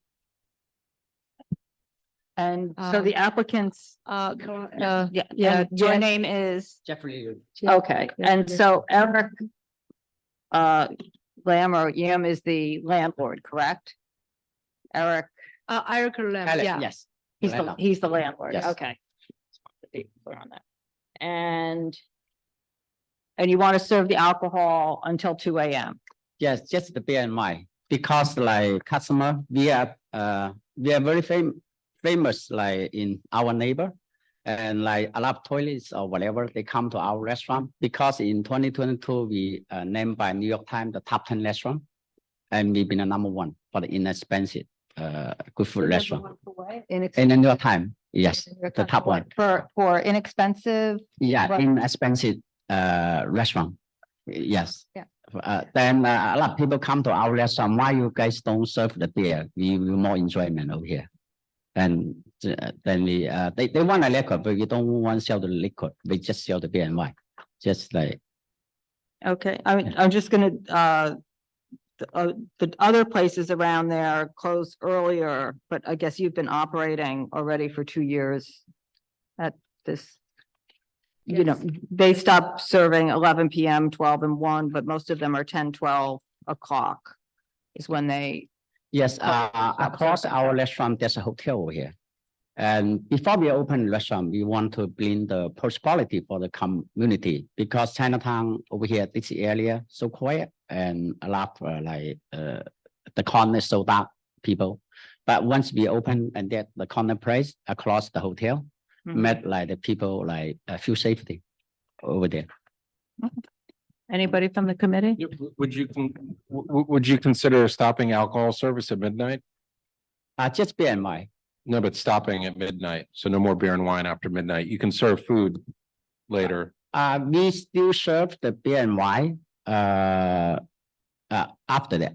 Yeah, but I'm asking you, would you consider stopping at midnight and just serve food? Oh, yeah, no problem. Whenever you'd If like there's a to? problem, we going to, Because we've heard a lot of actually concerns from the Chinatown community about late night service of alcohol.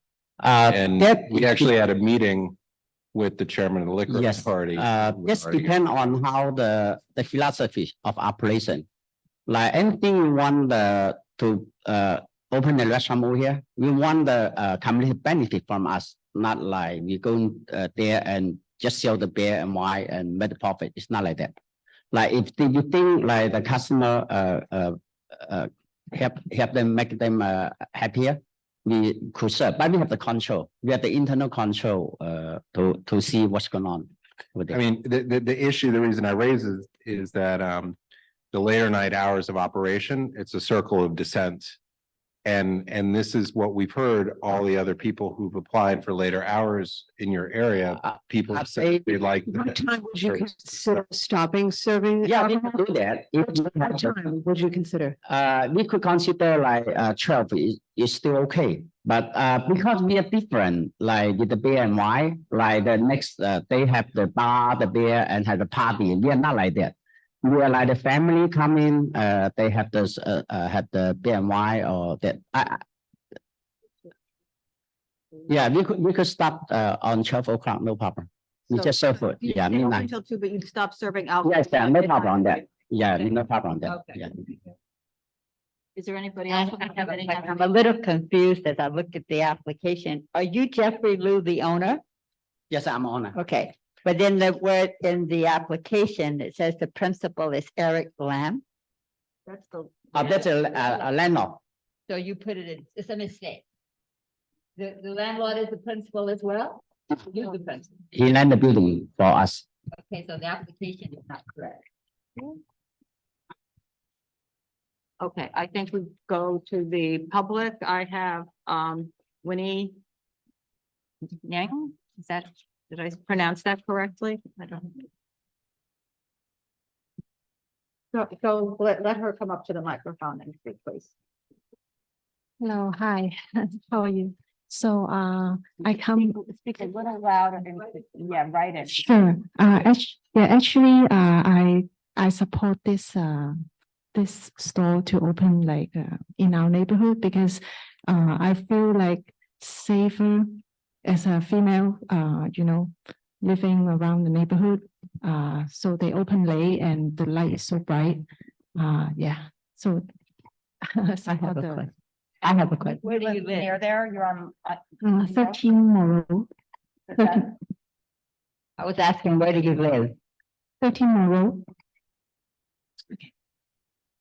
Is that near here or? It's No. like at the Lower East Side. Okay, so it's not really right near there, but. Yeah, but when I walk from home, you walk to home, it will, Okay. Yes, yes. Thank you very much. Thank you. Anybody else have anything? Okay, I think we're good. Thank you. Thank you very much. Thank you. Thank you. Thank you. We just told them the stipulation. Oh, yeah, let me just go through. So we'll send you stipulation agreement, that has the hours, basically, it has the hours on it. It says, that you don't have TVs, there's no outside, it's background music only. All patrons are gone after 2 o'clock. It will say the alcohol service stops at midnight. If you want any outdoor seating, you will come back to us for that. There's no outdoor seating with this application. Yeah. Yeah. Okay. Yeah, you'll get it tomorrow. Yes, yes. Okay, thank you. Okay. Okay, the next application is going to be Grande Gusto Ristorante at 188 Grand. Good evening, my name is Kalman Chekaj. Give me 1 second. Thank you. Okay.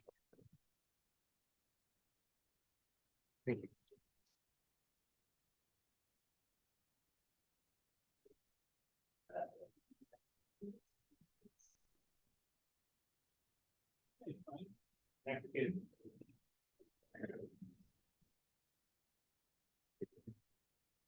is a restaurant one application for Grande Gusto Restaurante LLC. Located at 188 Grand Street between Mulberry and Mott Street. We're in a purely commercial building. The premise was occupied by Oliva from 7/23/15 to its recent closing. They had a retail takeout beer license. We will be a full-service Italian restaurant similar to our existing location, Amici, which is located at 165 Mulberry Street. This location has been open and operating with an on-premise liquor license since August of 2019. That's when CalMed took it over. It was operating long before that. We have 5,000 square feet in total, 2,500 on the first floor, 2,500 in the basement. There'll be a total of 27 tables with 94 seats and a 17-seat bar for a total occupancy of 111 at the most. We'll have background music. There's 26 tables with 78 seats and a 17-seat bar located on the first floor. That's where most of the seating will be, as well as the kitchen. We do have a little private dining room in the basement with 1 table and 16 seats. Somebody wants to have a birthday party, something to that effect, they would, be able to do it downstairs in privacy. Hours of operation will be 11 a.m. to 12 a.m., 7 days a week. We do have 1 TV, not for any sports. We are in the process of applying for a new C of O and a public assembly permit. There is a letter from the architect with the job numbers on it in the packet. The seating presented will be the maximum. We don't know if we're going to get this many seats, but if it went over, we would not be doing any more seating. We do expect to have the same clientele coming to us as we do at our current restaurant. This includes residents of the area, people who live nearby, and tourists who we believe will make up the majority of the seating during the season. We will apply for a Sidewalk Café when the new rules come out, but that'll be in the future. We do not plan to apply for any street sheds. We did submit 32 signatures from the immediate area. Are there any questions? We'll be happy to answer. Operable doors, windows. I believe that was checked off on the application. It is. So I'm wondering if they're installing. Are they installing operable doors, windows? No, and there's what- just a, The application has it checked off, and when they were here for the on-premise license a couple of months ago, the entire storefront was going to be operable doors, so I wanted, that's why I'm asking that. oh, yes. Okay, he said yes. You said yes to. French doors? There are going to be operable. I mean, it's back to- So that's going to go, that's going to go down the length of Mulberry Street.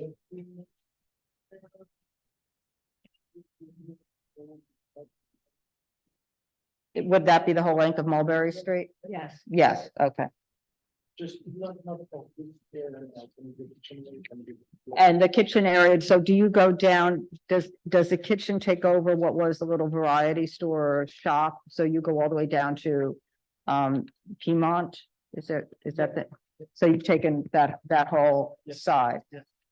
And so now, before you had a number of TVs in your application, so now you just have 1 TV, which is going to be showing what?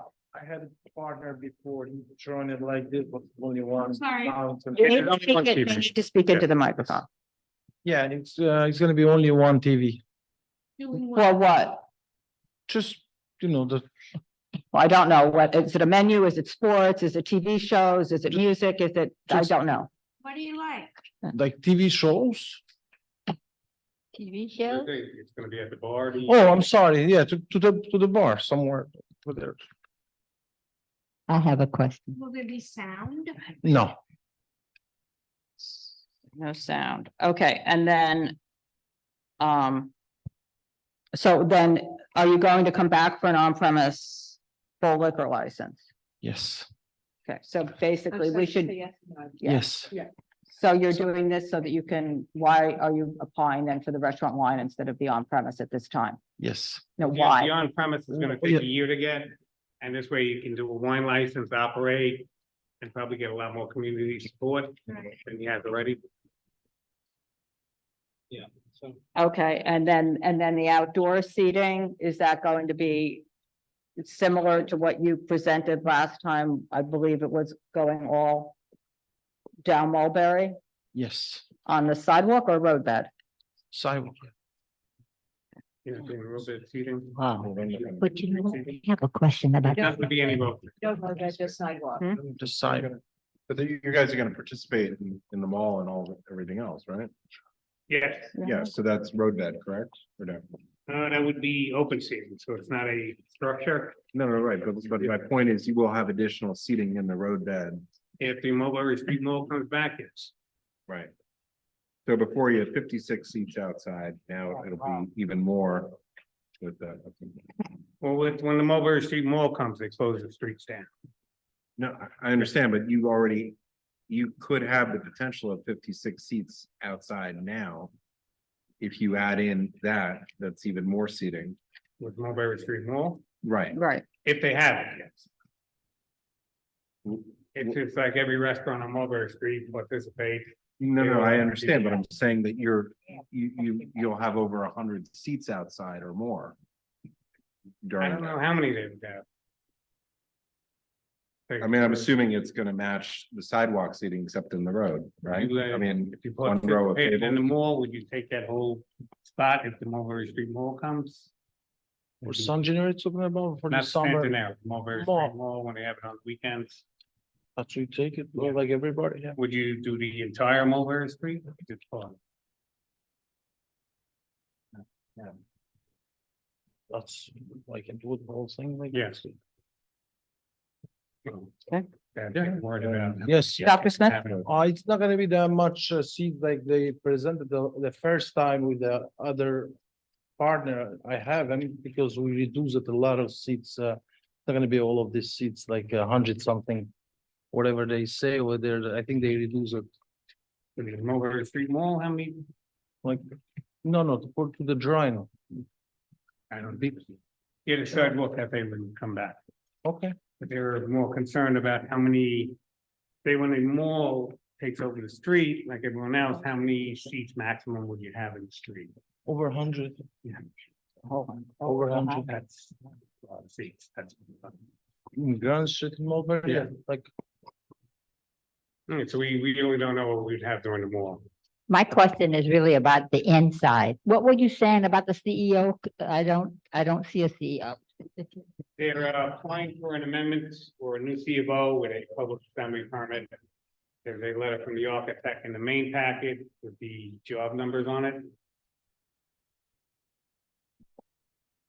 I don't. Okay. Anybody else in the committee have anything? I put it in the main packet. Oh, so it wasn't, it's not sent into the office? No. Okay, okay. Maybe. So, Mike, I gotta tell you, operable windows and full liquor licenses are bad combinations. Right? Those windows have to be operable. Front stores. Way up Mulberry. Right, because it basically, I mean, it really ends up dominating the street. Right, it adds a lot of noise when those windows are open. so the kitchen area. So right now, we're just doing the wine and beer. I understand, but your intention is to get full liquor, and I gotta tell you, I'm against it for wine and beer. It's just that we don't have anything to push on about it. Right, I mean, I'm just asking, do those windows have to be operable? You wanted, so he's asking you not to put the front stores one all the way up the block. That a major thing for you? We send the plan this way. Yeah. It's gonna be, You do partially, the whole thing. we can do half.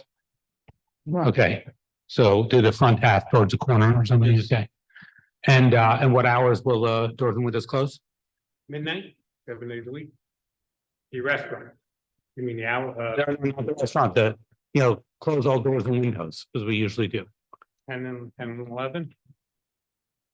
I was thinking more 10, but across the board, Yeah. but yeah. So it would be all the doors to the south of the entry on is the doors that would be operable. Yes, Is that- they would close at 10. And they would close at 10. And what time would the outdoor seating close at 10 as well? Yes. So you'll close the outdoor at 10. And I think we're talking with the doors to the front end of that door. Right, because the whole thing they agreed they won't do just that south end, and the south end would be operable, and that would close at 10 p.m. And then the doors on Grand Street, that one door, is that just like an emergency? Yes, that, The main entrance is going to Yes. be on Mulberry, Yes. so you'd keep those doors closed? one on Grand. Yes. Is one going to be advertised as the main entrance, or what's, because where is your hostess going to be? I guess. The main door is gonna be in Grand Street. the main Okay. door. Yeah, that two doors, it's gonna Uh-huh. be, the main door is gonna be in Grand Street, but they're gonna have another inter door in the Mulberry. So two entrances, really, or Yes. two entrances, two exits. Okay, So you need this Mulberry to let all the people in outdoor dining, have an easier way to get in and out of the restaurant. One more time, sorry? The Mulberry Street exit, is that mostly to aid the people with outdoor dining to be able to? Yes. okay, Cormac? Oh, yeah, and this is just some, one of the thing. So I believe the location is in the SLID, the Special Little Italy District, zoning district. So you're just gonna wanna make sure that whatever you do is conforming with the zoning, because people ignore it a lot and it ticks us off. So just, Well, we're doing Check a it. new CBO and a PA permit, so, yeah. Thank you. Thank you. Thank you. I think that does it, right? Thank you very much. Yep. All right. Thank you. Happy holidays. Same to you. Thank you. Mike, could you just do me a favor? Could you email the CBO, the paperwork for that to the office? Because I don't. Yeah. Or can you, Put the back. is this, what is this? Is this it? Maybe? Oh, Um, okay, that's it. No, that's the one that's showing the written one. Okay.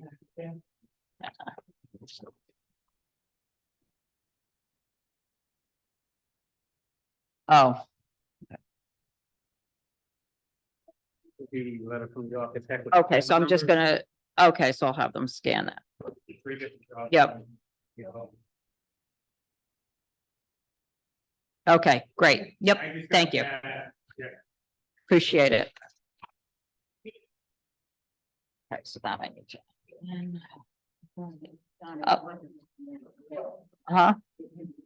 No, it was, okay. The next application is going to be Apex Lifestyle Group LLC, 7 Spring Street. Anybody here for that? Apex? Okay. Okay, the next one is Torishiki USA Corp. doing business as Torian, 292 Elizabeth. It's a class change to an on-premise restaurant.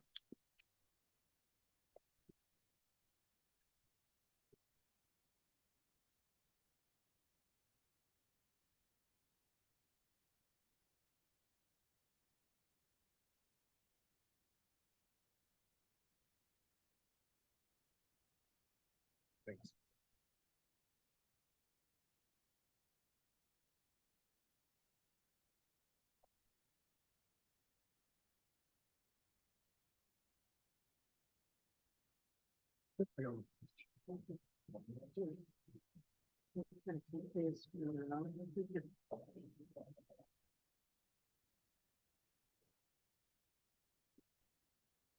Good evening. My name is Benjamin Korngut. I'm the attorney for Torishiki USA Corp., DBA Torian, at 292 Elizabeth Street. This is a change in class application. I have with me here tonight Julian Hakim, who is one of the principals. He has been operating at this location since 2020 with a restaurant wine license. As far as we know, there have been no incidents. There are going to be no operational changes. It's going to remain a yakitori restaurant with a tasting menu, so they'll have two seatings a night. The first at between 5:30 and 6, the second 8:30 and 9. Reservation only. It's a small premises inside 27 seats. We've done outreach to people on the block. We have 35 signatures of nearby residents. Now, Julian could get into this in a little more detail, but in terms of why he wants to add full liquor. Traditionally in Japan, yakitori restaurants are paired with Japanese whiskey, highball, so whiskey soda. Julian can tell you a little bit more about that. Customers have expressed a desire to be able to have Japanese whiskey with the yakitori. He is not going to be installing a full bar. It's not going to be a cocktail menu. It's going to be limited to 10 to 15 select Japanese whiskeys. Offer that as a complement to the meal. There's going to be no bar service. You have to be eating dinner there to sit there. There's no bar. There's just the tasting menu. That's it. And there'll be no vodka or gin or anything like that. It's just going to be the Japanese whiskey. That's it. In terms of the alcohol, it's just gonna be Japanese. You'll stipulate to that it's just gonna be Japanese whiskey? I would be okay with that, yes. You would? Okay. Do you want to just talk a little bit? Yeah. more about Sure. that? So we opened, unfortunately, like 3 months before COVID and, shut down for about a year since we only operate indoors and we didn't want to do the outdoor dining. We reopened back in 21. And it's been very good. It's been very successful. We're very happy. I think that, so far we don't know of any incidents with anyone and, we operate a 16-seat counter. Everyone sits at the counter. We only serve a maximum of 36 people a night. They all had a reservation. They all ring the doorbell and get admitted in and get escorted out when they leave. So we see everyone. We have a sister restaurant in Tokyo. That's who we came from. That's one of the most famous yakitori restaurants. And so, yeah, we bought this project in New York on Elizabeth Street between Houston and Bleecker. And we're here because of guest requests. We get a lot of requests for Japanese whiskey specifically because it's very traditional. It's a very known pairing. Whiskey with charcoal chicken. It just makes for a great pairing. So that's all we're trying to do. And please let me know if you have any more questions. I would just add one other thing that. Yeah. Apparently there are two. Microphone. There are two similar restaurants in New York that offer a similar yakitori taste and they both offer whiskey, which is one of the reasons why customers are asking for it. People that really, love this stuff. They're used. The other places Yeah. too. Okay. See, Dr. Smith? I noticed that you didn't put price points on the menu.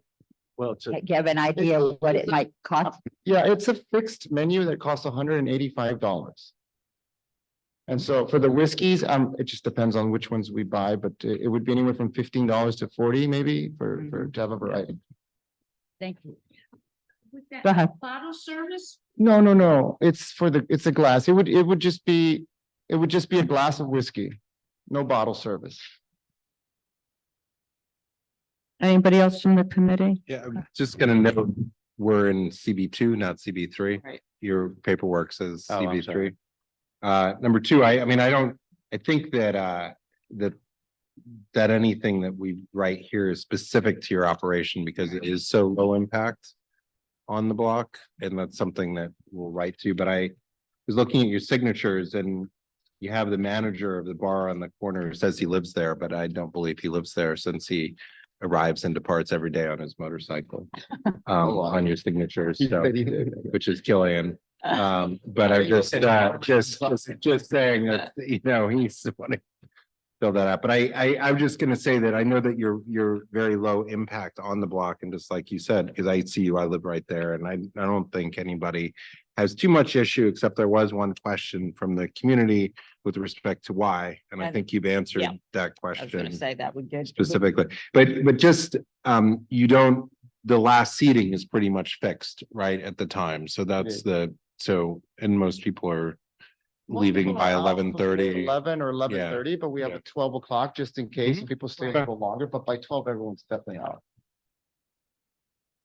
Go ahead. Colin. I have a question. And checked off. I'm pretty sure on this location that you do not have operable windows. Is that right? No windows. Just wanted to make sure. Thank you. You can't even see inside. Yeah. Lois, Yeah. use the microphone, please. Just. Did you say it's a $185 as a fixed menu? That's correct. And what I'm reading here in the application.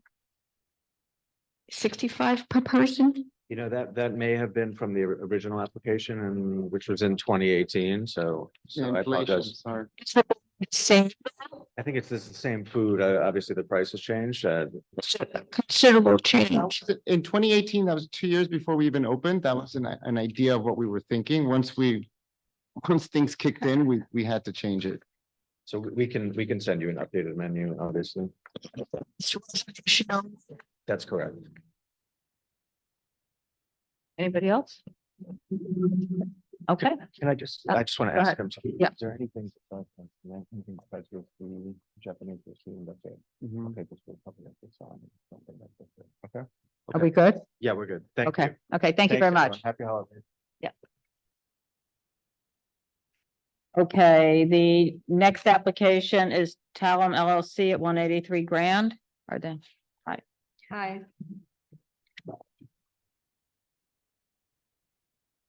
Is the applicant here? No. Yeah. Okay, so I'm just gonna say, right, just before we start doing all this, we just got this an hour before the meeting. I don't believe I have a menu. There is. Okay, but I didn't have time to read that. Okay, and then usually we like to have the applicant here. We have no idea who this applicant is.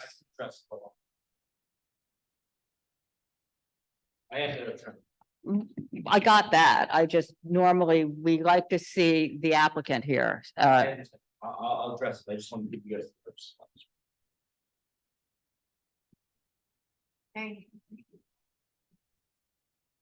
Fine. Yeah. But Do you have any coverage? I mean, is there anything that what's added to it? Since you emailed it in the menu? Okay, and you emailed that in as well? Yep. Okay. All right, so we don't need it. I printed it.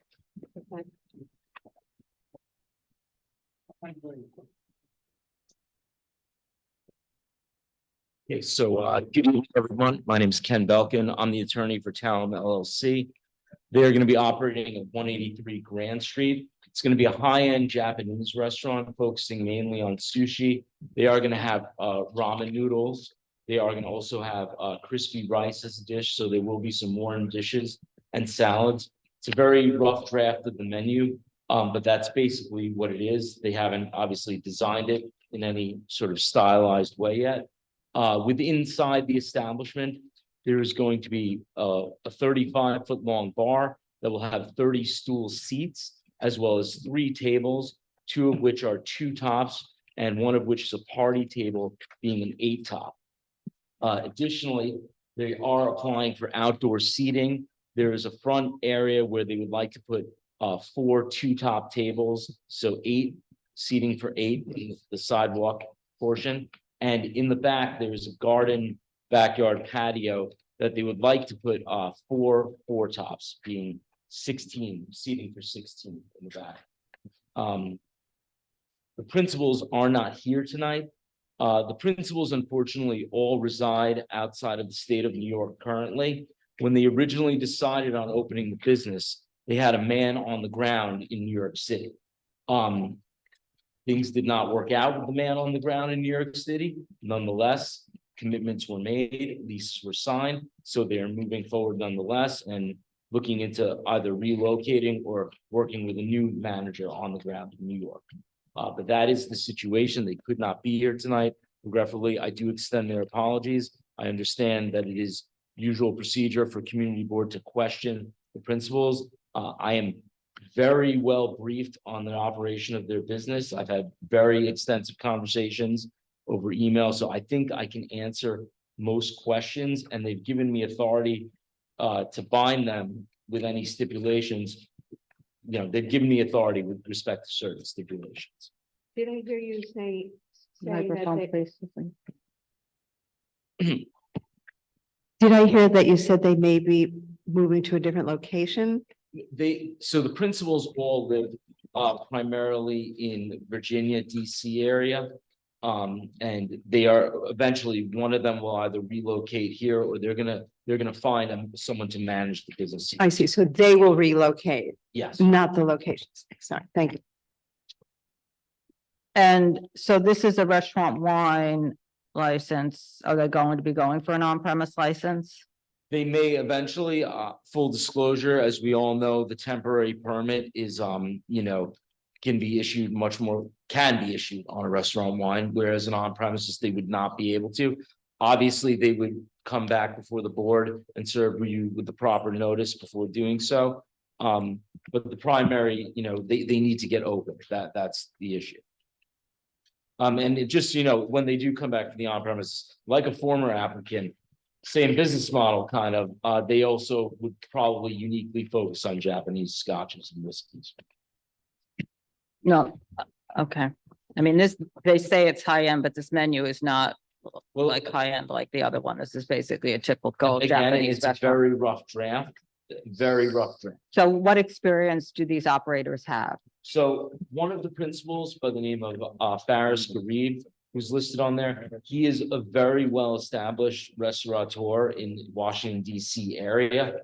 He has 2 premises down there that are licensed by the relevant authorities down there, one called Provision Number 14 and the other one called Wilson's Hardware. They're very well written up establishments and he has a very good reputation if one were to search him. And the other 2 are very close friends of his that wanted to, expand their milieu into the restaurant. So, okay. Right, the names are on there, that's it. There's nothing on here. So has there been any outreach done to the local community? They were supposed to petition and I supplied them with a petition to petition the immediately surrounding area with respect to the outside dining component of their method of operation. They have not, as of yet, supplied me with signed petition. I have reminded them, I can remind them again, and I can supplement it. But Do they have anything that shows that they're allowed to use the rear yard? no, Okay, and I don't have any dimensions of the sidewalk or anything that shows the sidewalk seating in relation to the width of the sidewalk or the front of the building or any obstructions that are in there. I just gotta say, I don't know how they're gonna run a restaurant if they can't bother to show up at our committee for a meeting when they've laid this over for months and they've been involved with this since whoever the other person was when they tried to get a permit for the Feast of Saint Gennaro. So, I mean, this has been going on. I mean, look. And to send this they in live- tonight they an live hour in the before the state of- meeting and not be here and not even have a full application done, I don't understand that. Go ahead, Cormac. Yeah. I mean, I have a different concern than their attendance, which is what you said about the application. I simply do not have the paperwork here that would adequately allow me to feel I could ethically vote for any outside seating or spaces of any kind on this application.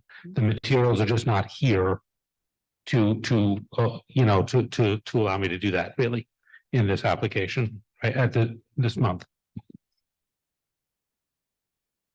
And I don't believe there's anything in the packet of the background of the principals, is there? I mean, I didn't see anything. Sorry? Is there anything with the background of the principals With respect to. with respect to their experience running any kind of a restaurant other than what you're telling me that I haven't had time to Google search? Yeah, Well, as I just stated, one of the principals has 2 restaurants in DC. They're not previously licensed in the state of New York. Have they had other restaurants? Have they had other restaurants in New York or only DC? No, only the DC metro area. This is the first for New York. Thank you. and they're looking for 2 a.m. closing 7 days a week. They would be amenable to adjusting that downward. They wanted, the flexibility. I mean, I just looked at this and it doesn't make sense because high-end sushi is not served on sidewalks in New York Right. City. That's not how that works. And they're not served in backyards. In fact, we hear that one of the most important things for high-end sushi is the sushi chef. That's what counter seating is, as you have on your interior. That is why they are designed that way. I mean, none of this really makes sense. And then you guys wanted to serve burgers during San Gennaro.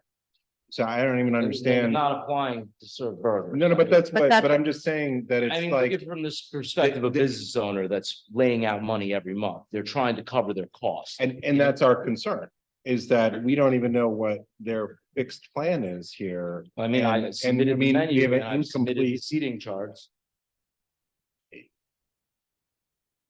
but we don't have anything as far as the seating in the rear yard, the front yard. I mean, this is just inconsistent with what this Well, there's no operation generally sidewalk is. permitting in place right now. As long as they leave 11 feet clear on the sidewalk, it should be legal. I mean, we're Well, we asking- don't know. The rules aren't finalized and you can't apply for it right now. So there's no way to get any outdoor seating at the moment until they release the rules and the permanent program is actually opened. You can't go apply for outdoor seating right now in New York City, which obviously it's winter, but nevertheless, they closed the temporary program. And we're in that window where if you have something you can operate, you can't. But my concern is this is all over the place. You know, that's. Look, they're business owners that are trying to get it together. They had a serious issue with a fourth partner who's no longer with them. He was supposed to be the person handling a lot of these things on the ground. They're trying to not, they're trying to incur as little additional costs as possible and get open. Actually, and they weren't, when the fourth operator came to us for this space initially, they weren't even listed as part of this. Yeah, and that's part of the reason why the relationship deteriorated with him, because he made misrepresentations on behalf of the other partners. Well, and again, to my point of them not being here tonight, you would think if that was important to them, they would have been here then as well. People So, have to make a living, and when they live out of state, 3 to 4 hours away, it's difficult for them to get. Yeah, how are they gonna run the business? Right. This As is I like- stated before, they're gonna run it by employing a New York-based manager. and who is that manager? Since that's going to be I mean, I've just, you're asking this community to give a liquor license to somebody that has, Restaurant wine-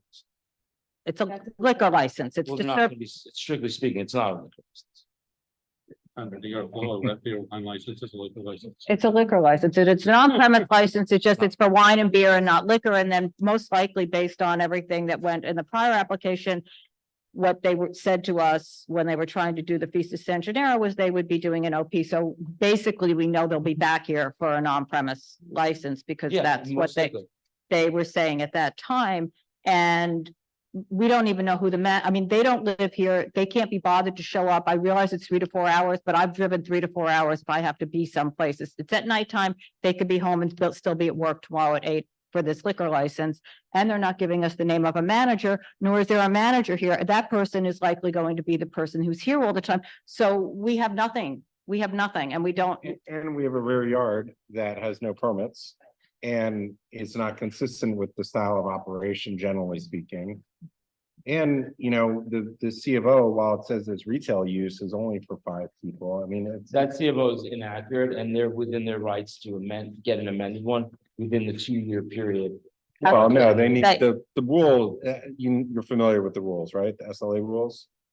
So they're expected at all times to have the proper permits in place. Is that correct? They do have a CFO. Right. That CFO, it may be incorrect with respect to the occupancy, but they are permitted within the first 2 years of their license period to get a CFO that reflects the accurate. But they have to follow the rules right now. That's a liquor authority. No. They don't have, they even have a certificate of occupancy the first 2 years of operation. Well, they still can't open.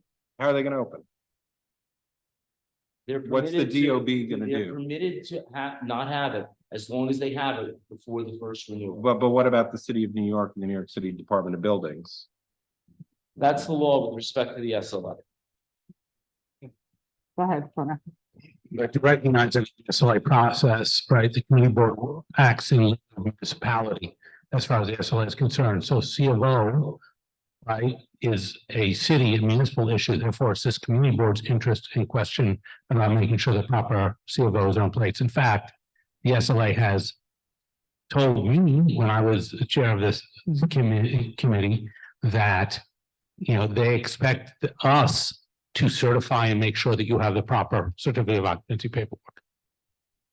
So just to go back, I mean, SLA rule 48.3 reads conformance with local and other regulations. The authority expects all on-premise licensees, regardless of type of license, to conform to all applicable building codes, fire, health, safety, and governmental regulations.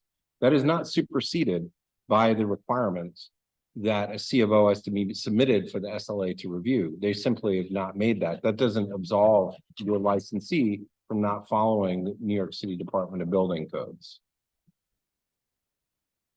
So that's,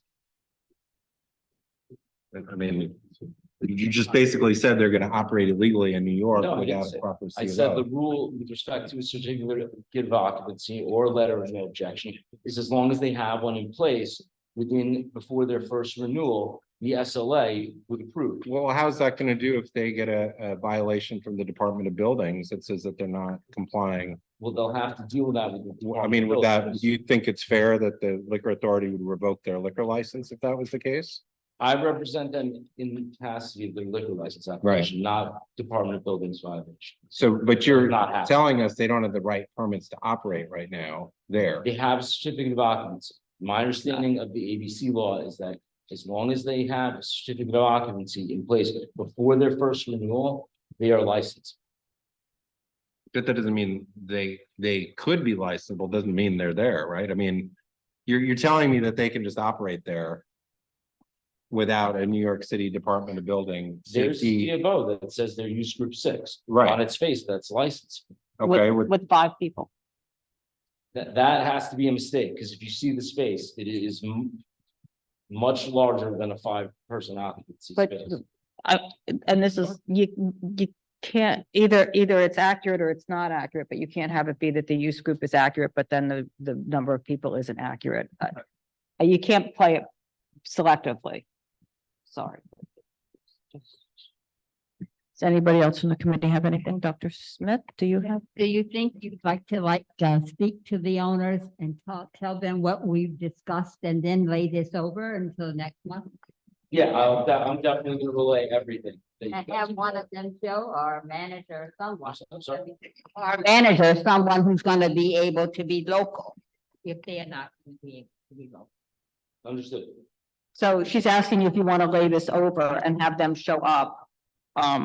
Or Next somebody month. show up. Next month. Yeah. What's the next date of next month? It's January 2. They should be, Are we meeting that day? yes, we are. Sorry. Action fast. Is there another date that Sure, they can go to February. there's not another January date? There's one They have to appear at this committee because we've heard it now and we heard the first one, so so it's February 6th.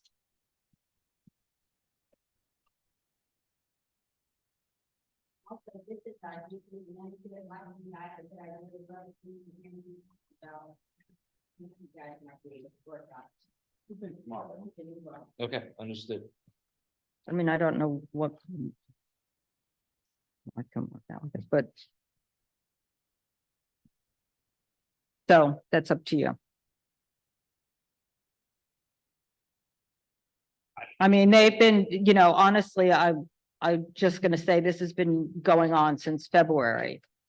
Initially is when we initially heard this application. So we're almost, I can't speak. to that. but I'm just saying we're almost a year later and this, to give us a questionnaire an hour before our meeting, a week past the deadline, with nobody here, when they've been sitting on this since February in one way or another, and we're reaching out to our office for Vista San Gennaro and can't get this together until an hour before a meeting. And doesn't even supply all the information when they do that, and didn't do any outreach to the community that lives near there. is not helpful to us evaluating this application. And for them. Okay, so let's put it over for February 6th. Thank you. Thank you. Okay, you, And also for the applicants, a consistent presentation with what they're going to do inside. And I mean that. You can't say high-end sushi and outdoor service because we've been told over and over. Well, I've been told by, our committee is, Says their service has consistency with your case. no, it's not our taste, high-end. You just heard the applicant that was here right before this one that says they didn't have outside because they are high-end sushi with omakase and everything else. This price point is not high-end sushi, it's a regular sushi 35 restaurant. high-end sushi places come before us in the last 3 years. And they all talk about the relationship with their customer and actually serving them directly is one of the top ways that that's done.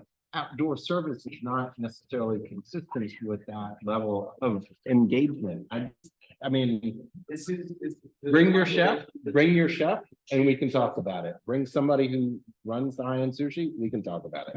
I'd love to hear from them. Okay, so you'll send the office just a notice that says you're laying this over to February. Even though Mark just heard it, we need something in writing. Yeah. Yeah, thank you. Yeah. Where do you live? All right, okay. So you're not far away. Okay. He can show up in February, it's the rest of them. Okay, so I'm just gonna go back and call Hot Pot. I don't see anybody here, but I'm calling it good night. And Apex Lifestyle Group, I don't see anybody here on that. So.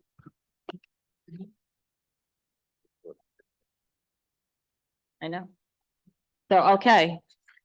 So it doesn't get. Okay, so do we want to break for a minute? Okay, okay.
They are. Yeah.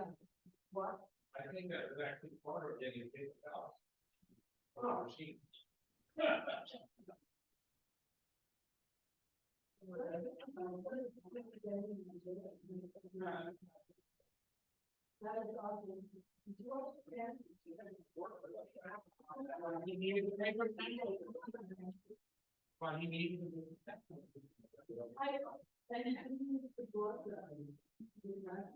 Oh my God. Is that blood right? It was so needed. Well, here.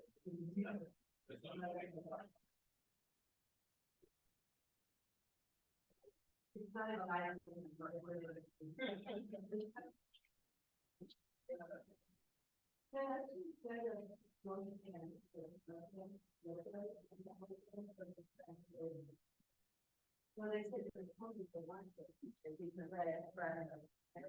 no one knows them for two.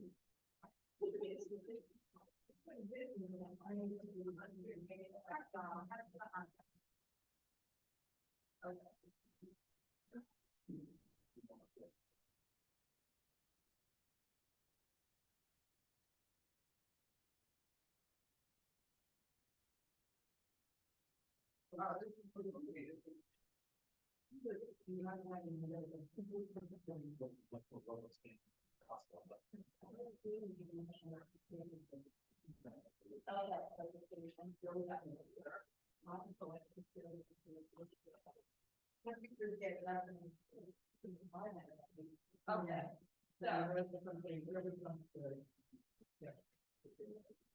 So we started with, the Gianna coffee that we did here and Dante on the wall.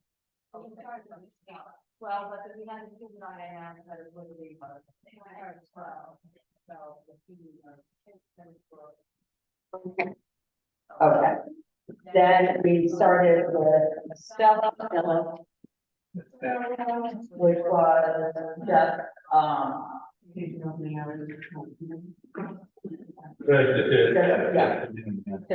to open it and everything else remains the same.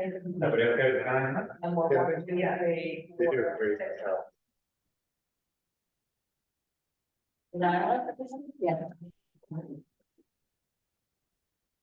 The second one, 219 Mulberry over. So the second one was Tokana. Rascal. Engine of operation. At the cellar. Adding Adding next door. adding, sorry, adding door. We don't know what stipulated otherwise. The recording of that is not available. We know. The main concern there is. So, we're not law. And whether areas, sort of agree with that. But, yeah, I mean, I don't have a concern with the inside, it's that by taking over the inside, the access is significant, and we're not talking about it. And this is what it should be talked about. And that's my concern is that is being added, but just the whole impact here, overwhelming, they're adding another storefront. Right. So, I mean, they're adding, they're going from 28 seats to 58 seats on the interior. And then on the exterior, they had the 20 seats in the road that Elizabeth Street. And then, But right now, they don't include any of that in it. Right. After the permanent program plan. But again, I think it's one. Right. So, what would happen if you said no to all the situations we thought in Carroll? I mean, I know that's not, I'm not looking at a quick meeting with the application, but it's so, we see the impact. I see the future. So my concern is that nobody wants to talk about mitigation, new impact, and never measuring the policy. Like that, I mean, this spot, if you might remember, and if you want to really, when Josh was, he lived across the street from here. And, there were a lot of windows being open, et cetera, and so, that was part of the basis of not recommending approval of the original liquor license was the difference. Right. And now, there's 20 seats outside, the point that they're making is there is no impact, but now we're adding a corner location, which is pretty significant, and that's my concern is not the inside per se, which is for us, but the concern is that we're looking at this in a vacuum. Without any other aspects. The only So- people I hear speak for the application outdoor use are people who have lived here very good. May or may not stay, and I've never heard any of those people say, I care about how this impacts people who are long to them, and they don't have children. Because they don't have children yet, and as soon as they stay in the apartment and they have children, they start complaining. Right. I mean, these numbers are all presidents, I'm just thinking like now, they're not thinking about anything. And what I raised, with the petition is that this is under their address, it does not indicate that they're expansion into the corner. And if you remember, we had an application on the same space. With another space next to it on Kenmare. But this was a part of it, they split that space, so this is half of it, and the other half of it now in deli or whatever. But we had people that came out and spoke about this because it was identified as the former location. This is identified as an expansion of 163. And so I'm just very concerned about all those other issues. And they weren't willing to mitigate the outside. Then he said that the hours outside and and these are all the very issues that we have.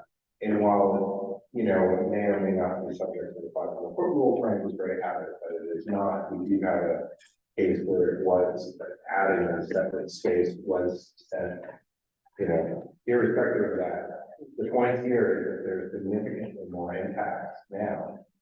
And they've never been measured, and so that's my concern. Now, what do we do with that? I don't know how to. Solution, because they're not willing to agree to reduction in outdoor hours. And, you know, of course, they could come back at any time for that huge Sidewalk Café, central area. And we have heard, you know, that's a very large Sidewalk Cafe, you know, the Butcher's Daughter application, which is, this is the other side of that thing. Side of Kenmare. And I think I put some pictures of this in there.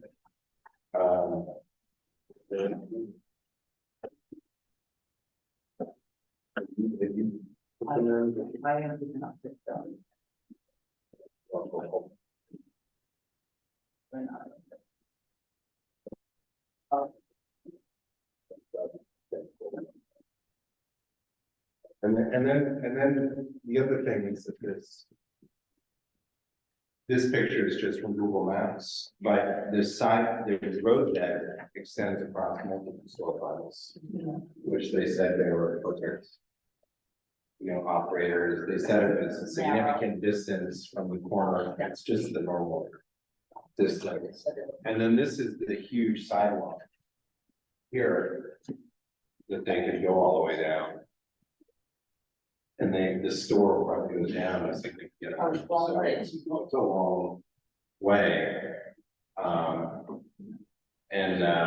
just constant.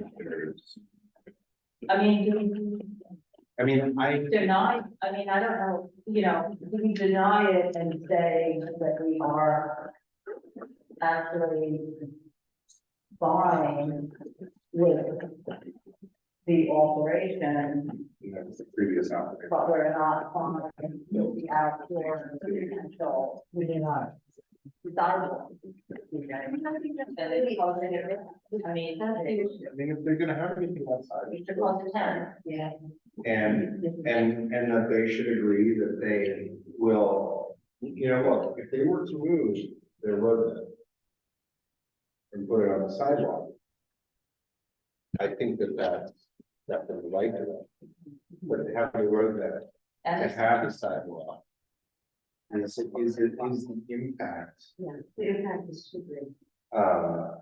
Because this area the immediate area has suffered tremendously from the, you know, huge rise in after. And we have to, you know, it's not just. I'm trying to make sure that all has enough to write. Well, the potential of the additional sidewalk space. And road end, because they're not, and that they would not even consider closing the road end early. So they want that midnight closing on the outside. Which is all things that impact. All like for the residents. I mean, this. I mean, it sounds great when we're talking, no coming in this for expansion.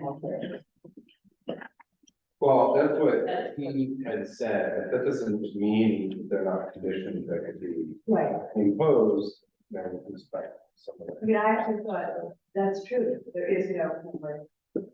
So we have Big Bar that starts at the top, Crimson Thin across the way. We've heard multiple applications going down the spot for the other stores in there.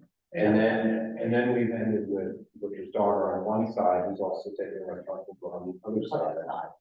On Kenmare. And then this side is all going west, so it's a pretty significant. I do feel a lot of complaints about this, the overall element here. And, you know, that's. We are about to So, yeah, and so I just didn't hear anything about any some of the noise impacts, hours or anything else. And this application had issues, you know, originally, and we don't know what It's not on the estimated video. And what it does say on there is. On the lamp. Yeah. Lamp says, Sunday to Thursday closed 12, Friday, Saturday closed 1, doors, windows closed at 9 p.m. daily. Background music only, kitchen open all hours, staff directional traffic, no loitering. Right, I think. There's no loitering and you're adding now this roadbed seating and potential of the sidewalk that, it might not be loitering, but it has the same impact as loitering. It does, we see that. I mean, and then having no loitering on where something stipulated. So. We think it's not a permanent loitering. I mean, I'm inclined that we recommend not approving it.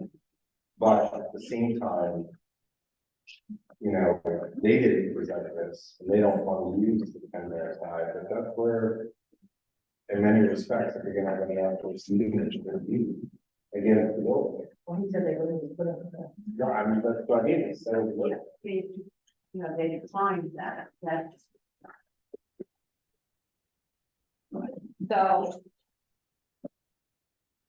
You know, I think, I think we should decline that. you know. Because we can't just decline that, if they're not putting it. Well, we can suggest if they're going to have this, they then move their outdoor seating to be ancillary to this place. And then on the sidewalk, and if you work there, have a closed attendant. I mean,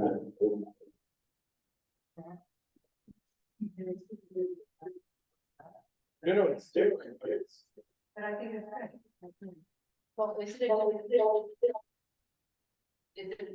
not a denial, it's really a denial of the. Well, the reason I raised this is because if we do recommend this, and they are gonna, you know, go ahead and take the space, then if this conversation is going to happen. We need more of the guidance of the board, right, to the liquid authority, saying what would resolve this. And we're saying. And- Yeah, They're giving the answer. and our concern is with the are the impact of the exterior. of the concern. Right. And it's the. So is it denied with the recommendation that if they're going to move forward with this, that they take the outdoor seating and the road bed and have it to the side on the Kenmare street side, so that it conforms with whatever rules there are, and they close it at 10 p.m. Yeah. Right. And so then, And remove. so then they would have to come back to us for approval, or is this just? Well, that's imposed is the obligation, because it's the service of alcohol. Right, that would make this. So it all. Yes. Yeah. And I think that you know, also want some kind of that I would forget. to, right. Someone is denying anything. When the section 9, this is what, it was, we're not close to this. No, Just opposed to this. On Elizabeth Street. Right. Of the continuing situation on the spot, which is untenable, and then midnight operation outside. I mean, it's in an area where previously they could not have an outdoor dining. And it may even indicate that, you know, that this was discussed during the original issuance. Remember, this was decided by the members of the employees, so we don't know what representations. We don't have the recording in front of us, and any representations that are made at that meeting are binding on us, so. Call me then the lawyer. I'll be emailing. Contact, whatever, I'll be contacting them and just say, they voted to deny it. And from the on screen, you won't, anything else probably. Yeah, No. No, right, okay, so that's that. moving right along, the next one is more time.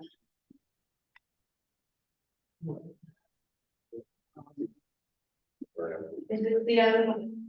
Is that the other one? Oh, This is about the outdoor space, we're making sure. Which, They don't. Right, but they don't have any. Your annual days. I mean, this was, there's a few making out that old statement. But it didn't, it's the, well, what, yeah, I mean, what does pertain to that is once again, it's a previously unlicensed location, losing a small storefront, it's just one more place on the block, I don't know how many are left on this block, I don't have license, that would be. Find out, yeah, but it's restaurant wine, and yeah, doesn't really count and, You want to say that? So that, They close at 11 and they close at 12. they close. Okay, so, If he does it 2 hours. just say that the last season is no way that.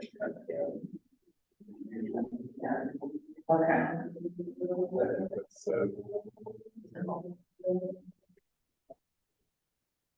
Now that's all I know.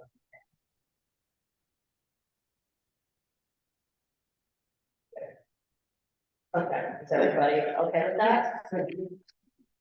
Okay. Is that? So, this is. yeah, no.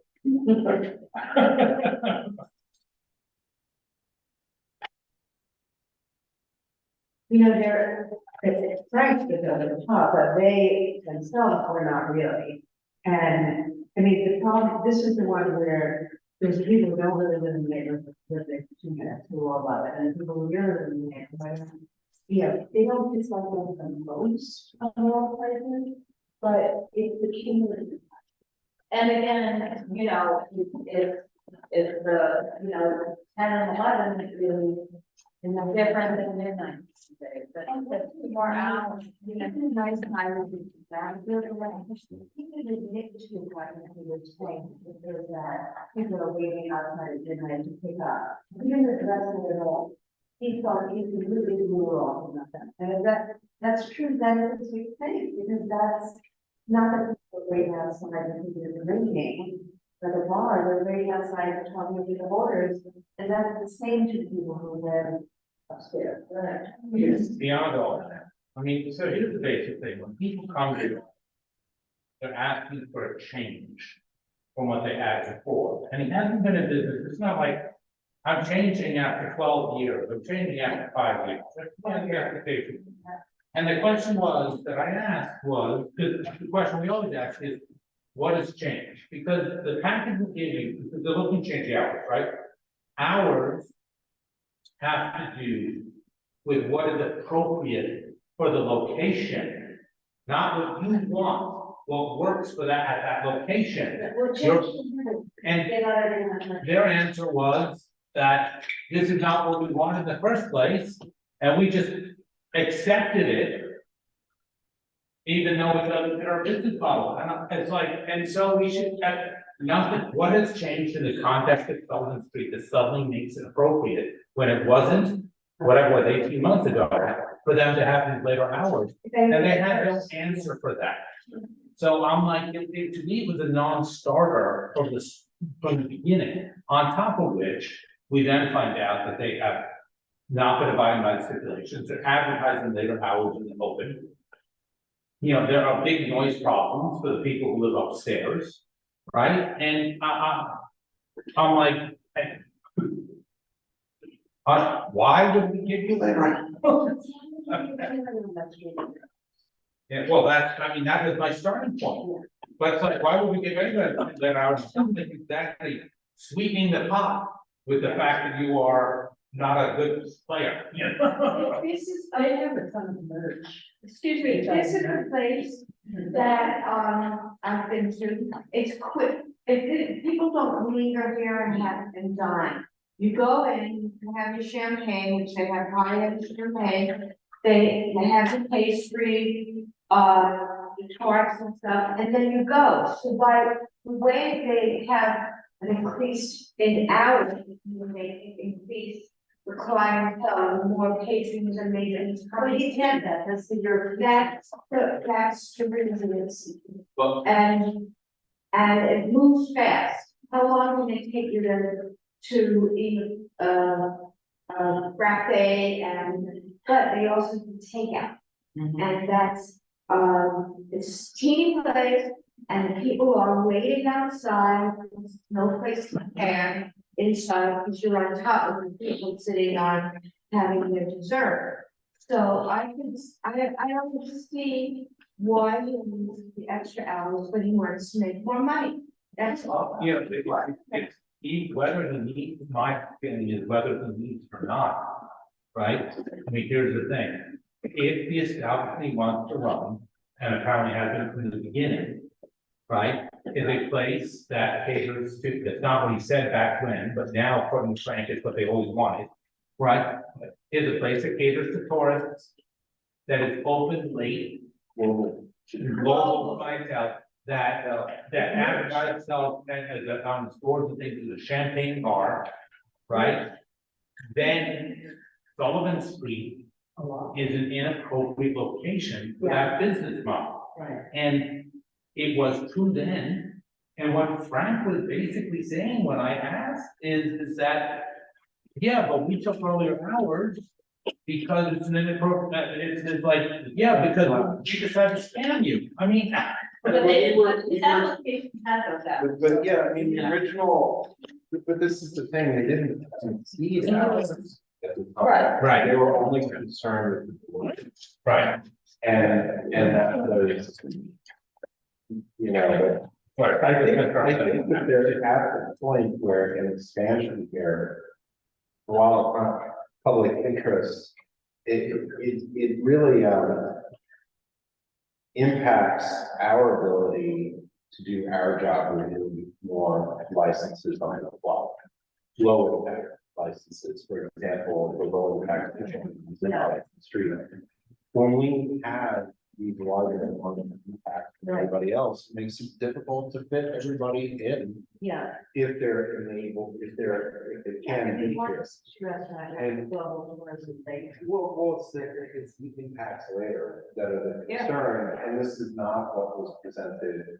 And, you know, I just, even now, they're not consistent in their representation to us, and you know, I think that those impacts earlier are not so much of a problem. It's the roughness around the edges that makes these operations very difficult to be compatible with the residential zoned neighborhood in which they're in.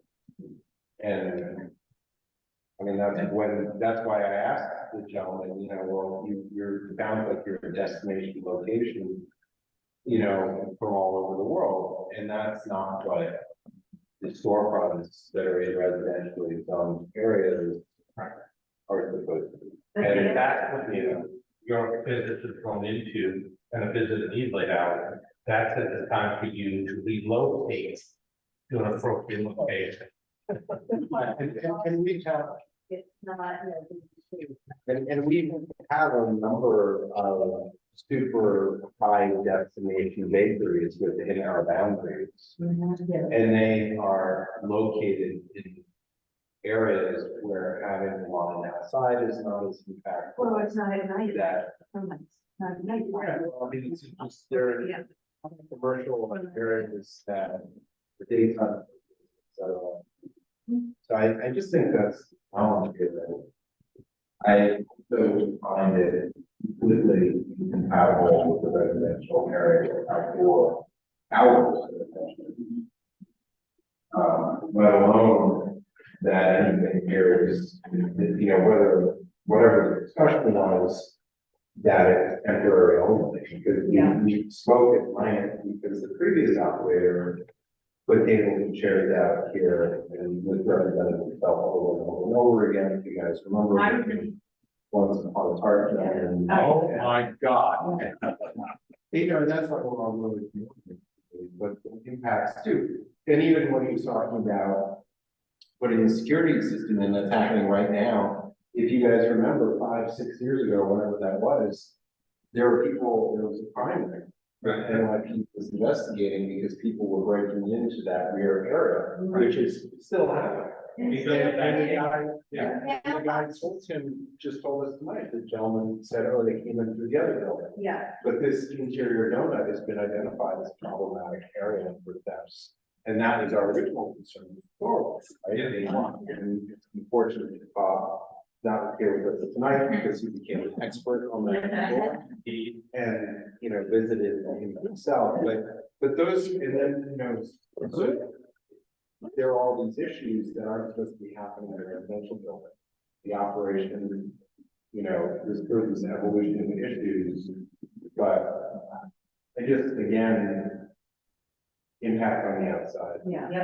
And if they, you know, look, we'll see what the final rules are, but you know, if there were some road that was brought back to us with a reasonable discussion, I think we can have a better understanding of what's happening here. That can be discussed, but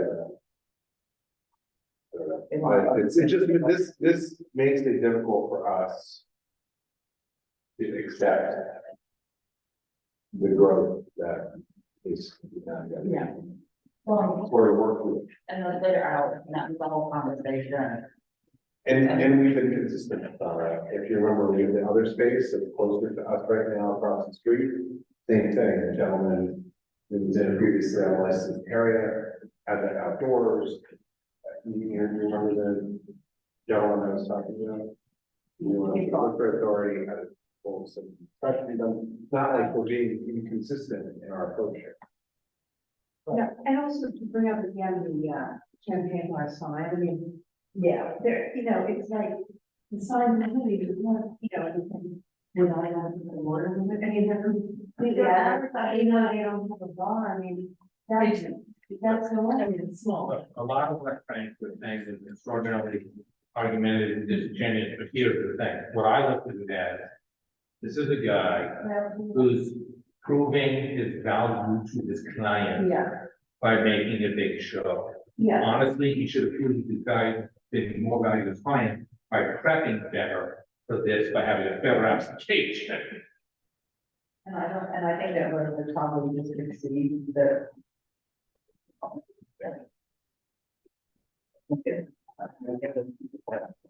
So we do not. Yeah. Okay, next one is mountain. There was some particular. Mountain 6002. LLC. Yeah. They're 118 West Third Street. They used to be the audience. Yeah. And it's a transfer. It was Japanese. No Chinese background, no, it's Chinese now, vegetarian. I like that it's vegetarian, because there's, you know, we've lost a few of our total vegetarian restaurants in this area, and there's always been a very quiet tradition to have vegetarian restaurants in this little couple blocks circle. We've also been living the Chinese restaurants. So Yeah. So it's good. We've got other Chinese restaurant on Granite Parkway, a common in the basement, when we $3. It's also owned by the same guy that owns the place that started with the food. He used to be a vegetarian place for a long time. It's the veg, Quantum Leaf. They own the other place on Greenwich Avenue for a relative, which closed, but they had the best vegetarian. Perfect. This is fine. Okay, so we're all Yeah. done unless with this one, okay. And then, in the bowl. Yeah. Right. We okay with that? I think so, although, you know, just because I'm paranoid, the fact that they stipulated that zero sound on the TVs, I don't think that they will use the TVs for anything, but I want to. Yeah, I don't think no sound off, definitely. Stipulations to that, for this one? TVs with no sound, background music, operable with windows. There is no outside. just the ground floor, 11 to 10 p.m. 7 days, and, there is no wait staff. The alcohol is served in, I'm gonna stipulate to that too, it's served in cans. Okay. Or bottles, you know. They don't do dishwashing. Right. It's a single serve, cans or bottles. This is 110. Right, that's the one with bottle. Probably should ask what we're gonna do with those bottles, we can come with a stipend, but don't worry. Okay. It is nice to see in a new built building, ADA compliant bathroom, it's like, with all the spaces with it, like this. And operated. In the area. Or, okay, so I put hours. Right, he accepted the 12 o'clock. Yeah, I have emails Yeah, today. and I just want to bring up the reason I brought it up is because it's consistent with all the other things that we've heard. But I also think it's fair to say that they have the hotels as far as the food aspect. And so trying to find a balance through that, because it's been operating for some time. Right.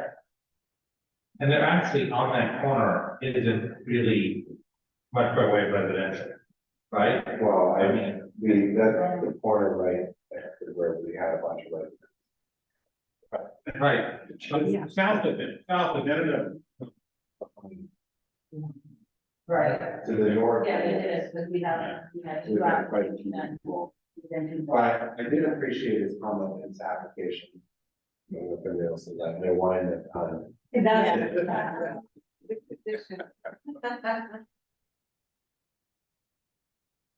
so denial, let's do that one, and there's one of them that has to go, and I was pointed out the other things around there, so I did spoke about a lot of that, 11 and 12. I don't know, and here you go. Okay, next one is the Grand Stone. Wait, did we do 99 in Sioux Valley? Oh, okay. So restaurant wine, I mean, it. It's difficult to understand for it. I mean, when we heard this the first time, it was an on-premise, so there was a public interest. And it really started bothering me with all the restaurant wines that, you know, they're coming back, we're sure, I mean, they say they're coming back for no fee. And, That's why I raised the opportunity. right, but good with that. That was good, was just, I mean, last time they came, they had 14 people, they were all in the car, they were facing outside, they weren't sure what they were doing, and still. But if they can't fit anymore, I mean, they said they don't know if they'll be able to have all the tables, I don't see how They're they're gonna fit gonna as much. fit. Yeah, exactly. But my concern, you know, Shirley was just, you know, commenting this when they were presenting is the overall impact of the space opening there is pretty significant, right? Because so those spaces were not all eating and drinking. Right. In the past. Right. And so what they bring is not just these interiors, but because of the operations in this area, it's also walk along the sidewalk and like that, then there's a street closure. So we're Mulberry Mall and the number there is because of the way we look at that line, it seems as if it's designed to magnify. It's like that. a wall, yes, they can be all blend together. That's over. I mean, it takes Seems over like there's over 100 Easy. more seats Yeah. outside because they previously presented 56. On sidewalk. You know. So, I mean, that's just, but with that said, you know, if. And there's no outdoor presented.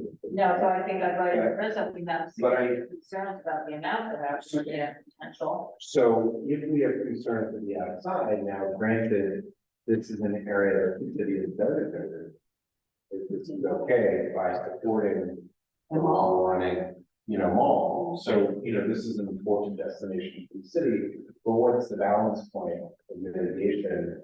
And, you know, I think what liquor authority certainly said that they would be supporting us on the outdoors closing at 10 p.m. And otherwise,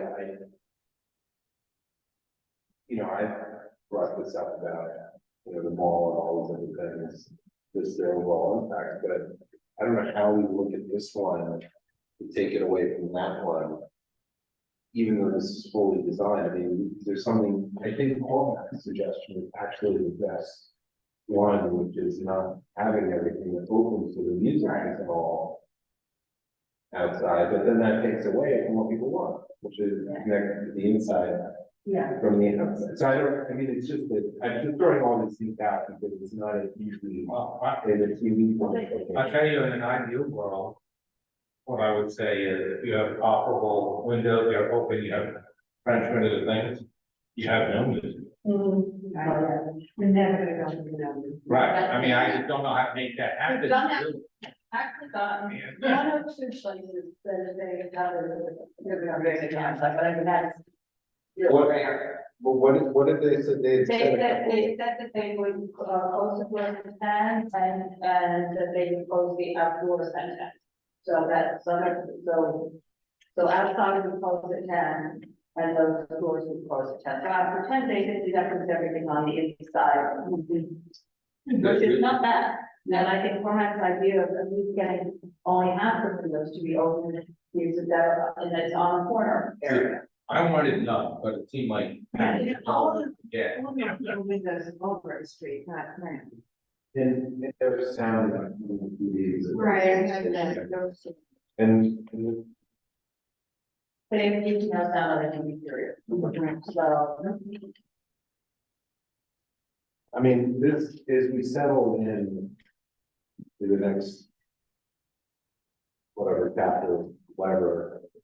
This area is going to become the outdoors and obviously becoming incredibly important. It's going to be very difficult.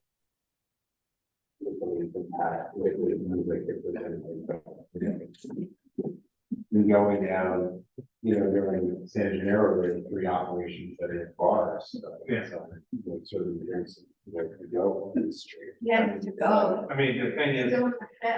No, they're not allowed, they're outdoor bars. Oh, outdoor bars. You're only allowed to have places to go with food. Yes.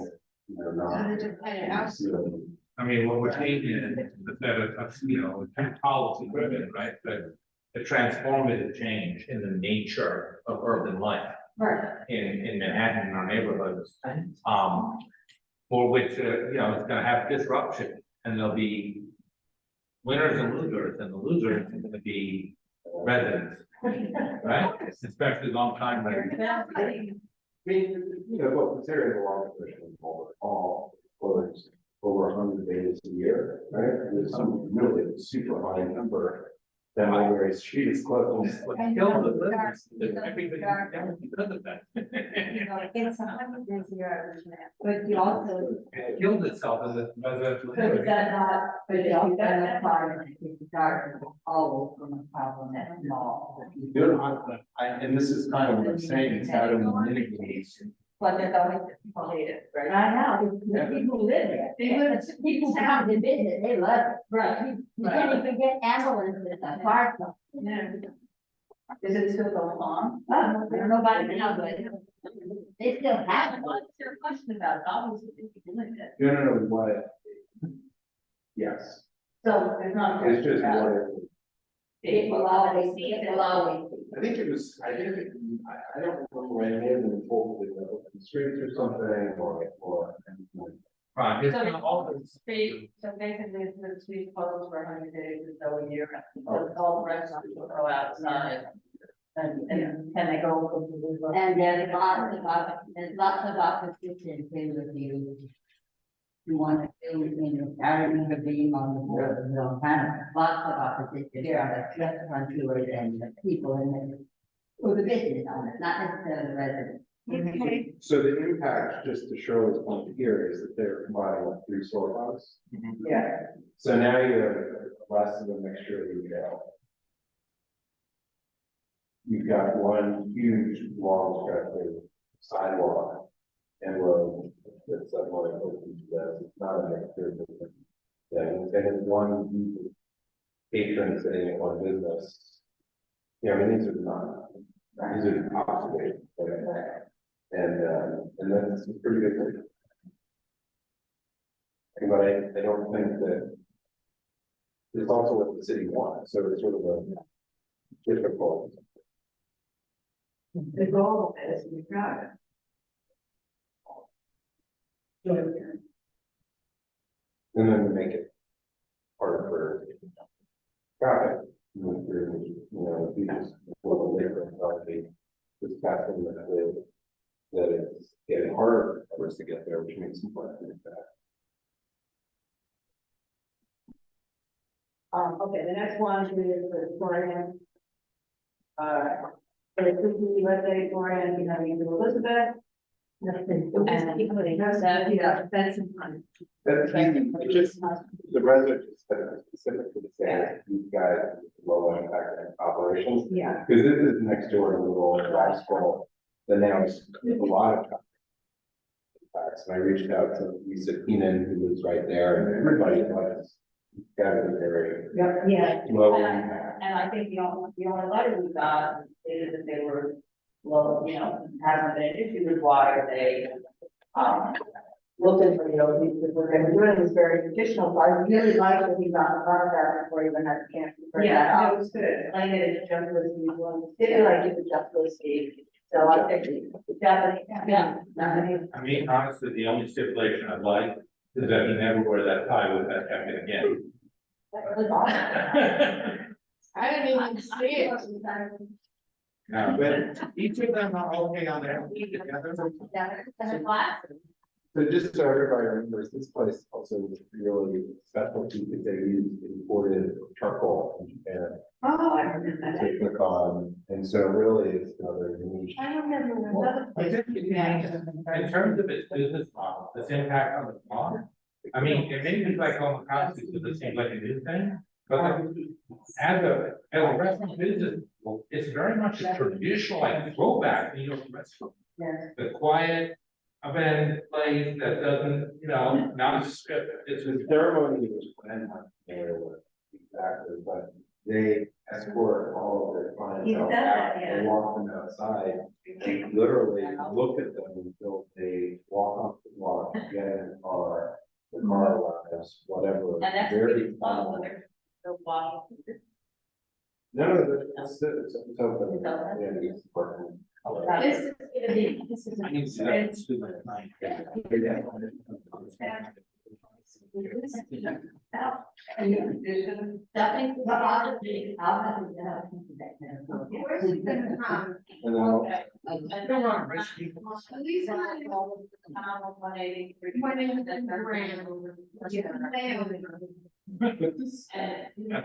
This one is, which one are we talking about? The last patio, but that. Well, and they have no seat or food court.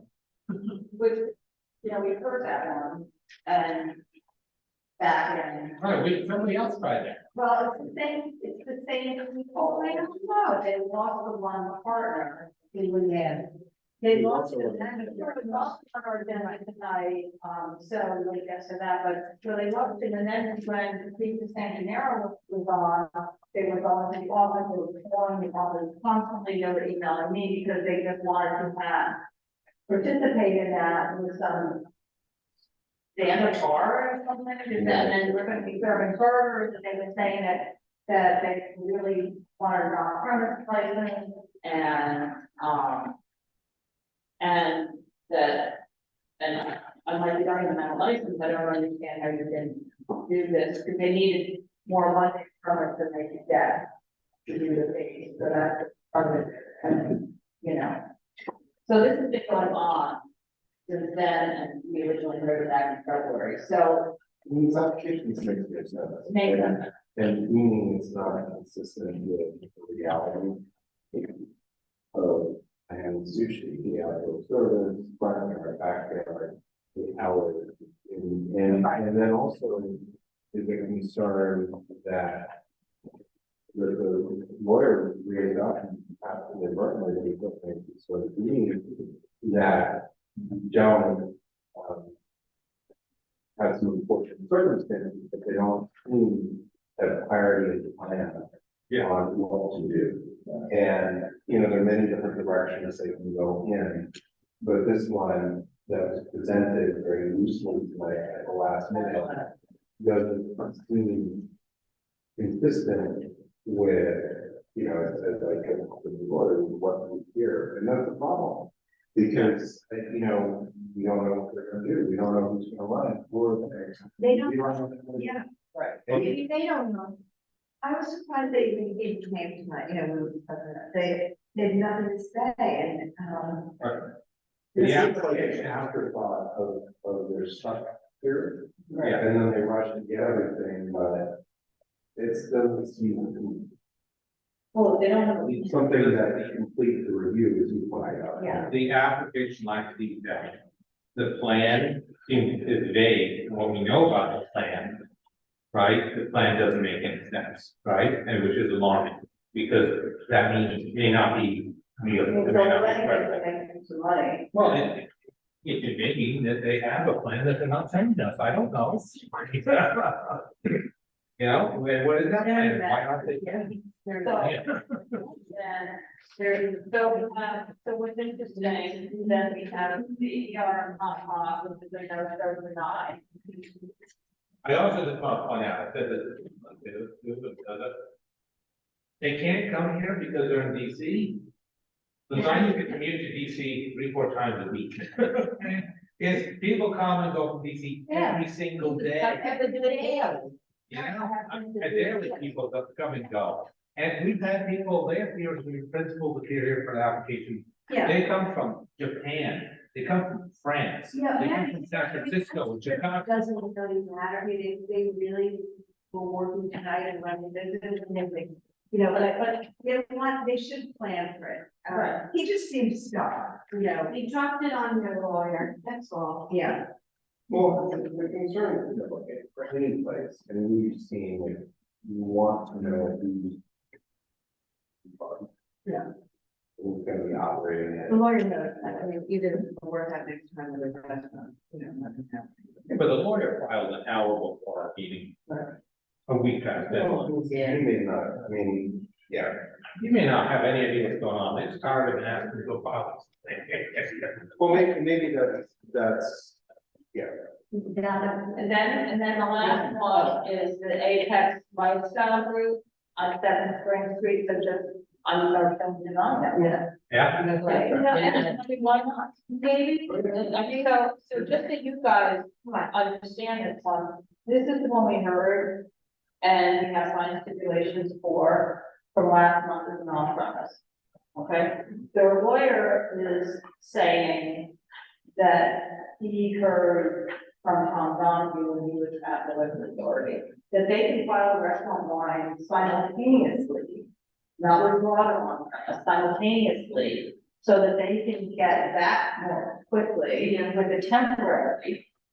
And then once they get that, eventually they're on or something, and then they'll get rid of their one. But and Carter is saying, and Randy's been doing this a long time, you can't have two concurrent. Okay, now I said that, and I said, you get something from the liquor authority that said that. He had not gotten a response yet, but he told me before the meeting, if I sent him something this afternoon, and he said he does not believe this is a problem. But I expected them to show up tonight.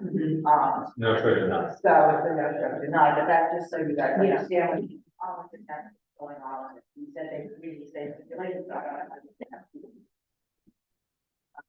I mean, you're either one or the other. Well, most people, those will withdraw one. They'll file a restaurant fine.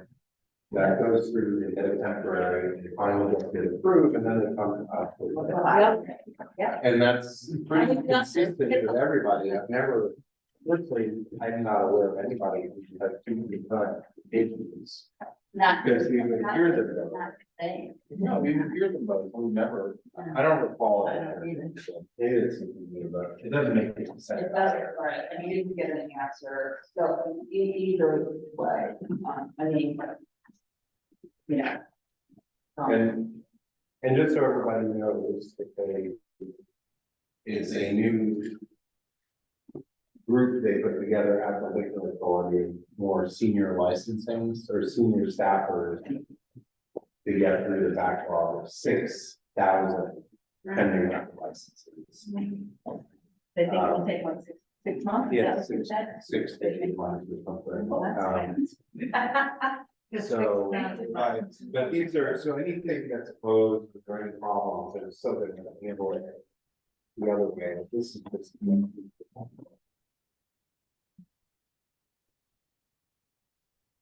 Okay, any new business, anybody? No, so it's January 10th. Yeah, I'm sorry, you know, I'm just gonna say, I feel like I can bring, you know, cookies or cupcakes, so because SLA one is a little, with the holidays this year, it's a little. Whatever you say, Donna. I will have call it the holiday party. I may see some of you tomorrow night, but I won't be on time. Won't be on Monday, won't be. So without it, if I can make it, I will make it. Doctor, thank you. Thank you all. I'll give you